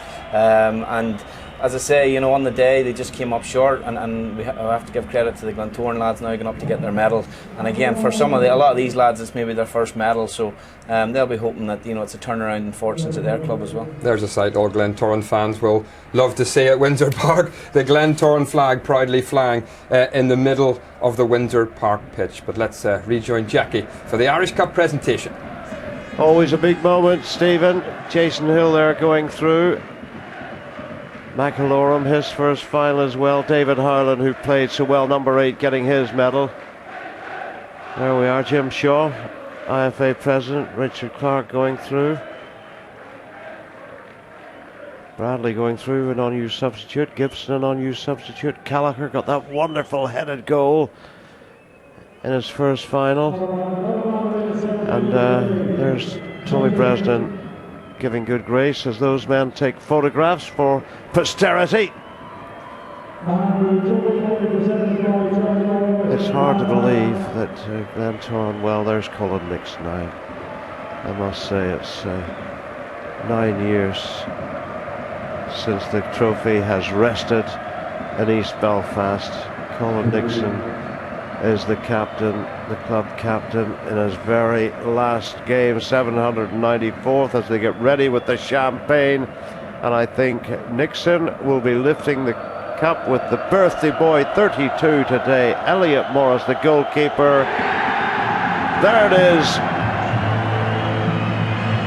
Accept the plaudits. All the kudos go to Glentoran. It all started in 1881. 133 years ago, but the excitement never dims. Andy Waterworth, 2 goals. Nixon, a 6th winner's medal for the 34-year-old. And he will get a nice send-off with that cup from the Glentoran fans. They will appreciate all the service that he has given over the years. Chris, just let me bring you in briefly. Great scenes, great time for any player. Absolutely, Jackie, and I think it's really nice for Colin Nixon the way he's finishing with the club, and he couldn't pick a better way to go out because he's got his hands on the Irish Cup. It's been a long time since Glentoran have won it, and this will be a proud moment for him. It's a nice way to finish his career. But the rest of the players, they're obviously going to enjoy it as well, and there's no better feeling than winning an Irish Cup. I mean, it's a fantastic day, and when you finally get your hands on the trophy, there's no better day in the Irish League calendar. Well, I believe we can hear from Colin Nixon, the great man himself. He's with Mark. Just posing down for photographs at the minute, Jackie. Colin Nixon said he'd come back. He's as good as his word. He's trying to get his little boy and little girl over. Colin, they will be brought to you. Don't worry, we'll get them on the telly. I think 65 cup games. Here they come. Introduce them. This is Max. 7 is the Draco 4. Boys, you must be proud of this man today. And what's all that paint on your face? The colours of Glentoran. Colin, what a way to exit. 794th appearance, and I suspect a 6th winner's medal, and this is the sweetest of them all. Yeah, it's very, very sweet. It's a nice day, and once again to hear the crowd sing my name, it's fantastic. I think we were 3-1 up there, and Jason Hill, I seen him going down, and I just leapt off the bench. I wasn't even sure if it was supposed to come on, but I just wanted to savour 5 minutes, just playing for Glentoran in the Irish Cup final. It's a brilliant tradition we'll have in the Irish Cup, and you know, I thought we would come back into it today. I had a good feeling all day, and I'm just delighted we won it. Inevitably, invariably, this game does drama like no other. And at 1-1, Marty Donnelly shoots. Elliot Morris, the man taking over the captaincy today, pulls up one of those great saves. At that moment, did you think possibly we have it? Yeah, I did, because Elliott's been doing that all season. It was an absolutely world-class save from the angle I saw it in the dugout. And you think, yeah, your luck's going to turn. Did I expect to go 3-1 up? And to be honest with you, probably coast through the second period, extra time, no, but delighted that we did. And I'm just glad, and I'm signing off. Glentoran's back on top where it belongs. Would you say this has been the most difficult year of your career, acting as spokesperson for the players, all of the well-documented financial difficulties? Well, I'm not going to talk about that now on such a proud day, but it's the most difficult day for me because I'm going and my time's up, and that's difficult for me. The rest, I wouldn't trade for a minute. I would have done anything for this club, stood up and be counted, and I'm just glad I'm going home with the winner's medal today. You're going, and Andy Waterworth tells us he doesn't know whether he's going and whether he's staying, but I had a sneaky word with Eddie Patterson during the presentation there, and he says the Glens will be doing everything to keep Andy Waterworth at the club. They will be having talks with him next week. What might you say to convince him as you exit? I mean, he only has to listen to the crowd today. He only has to listen to what they think of him. They think he's a superstar, but Andy's got to make up his own mind. It's not fair to put pressure on him. He's had a fantastic season for us, and he won our Player of the Year, and rightly so. And I just wish him good luck in the future, wherever he goes. Are you aware that this is an historic day for you? Are you aware of the sense of history? Yeah, I'm very aware. I think last week, probably I thought would have been my swan song, coming on scoring a goal, but this week I'm lucky enough to get the last 5 or 10 minutes, soak up the atmosphere, and intend to have a good night tonight with all the boys. The word legend is often overused, Colin, but I think you've inherited it, and rightly so. Congratulations, and back to the studio.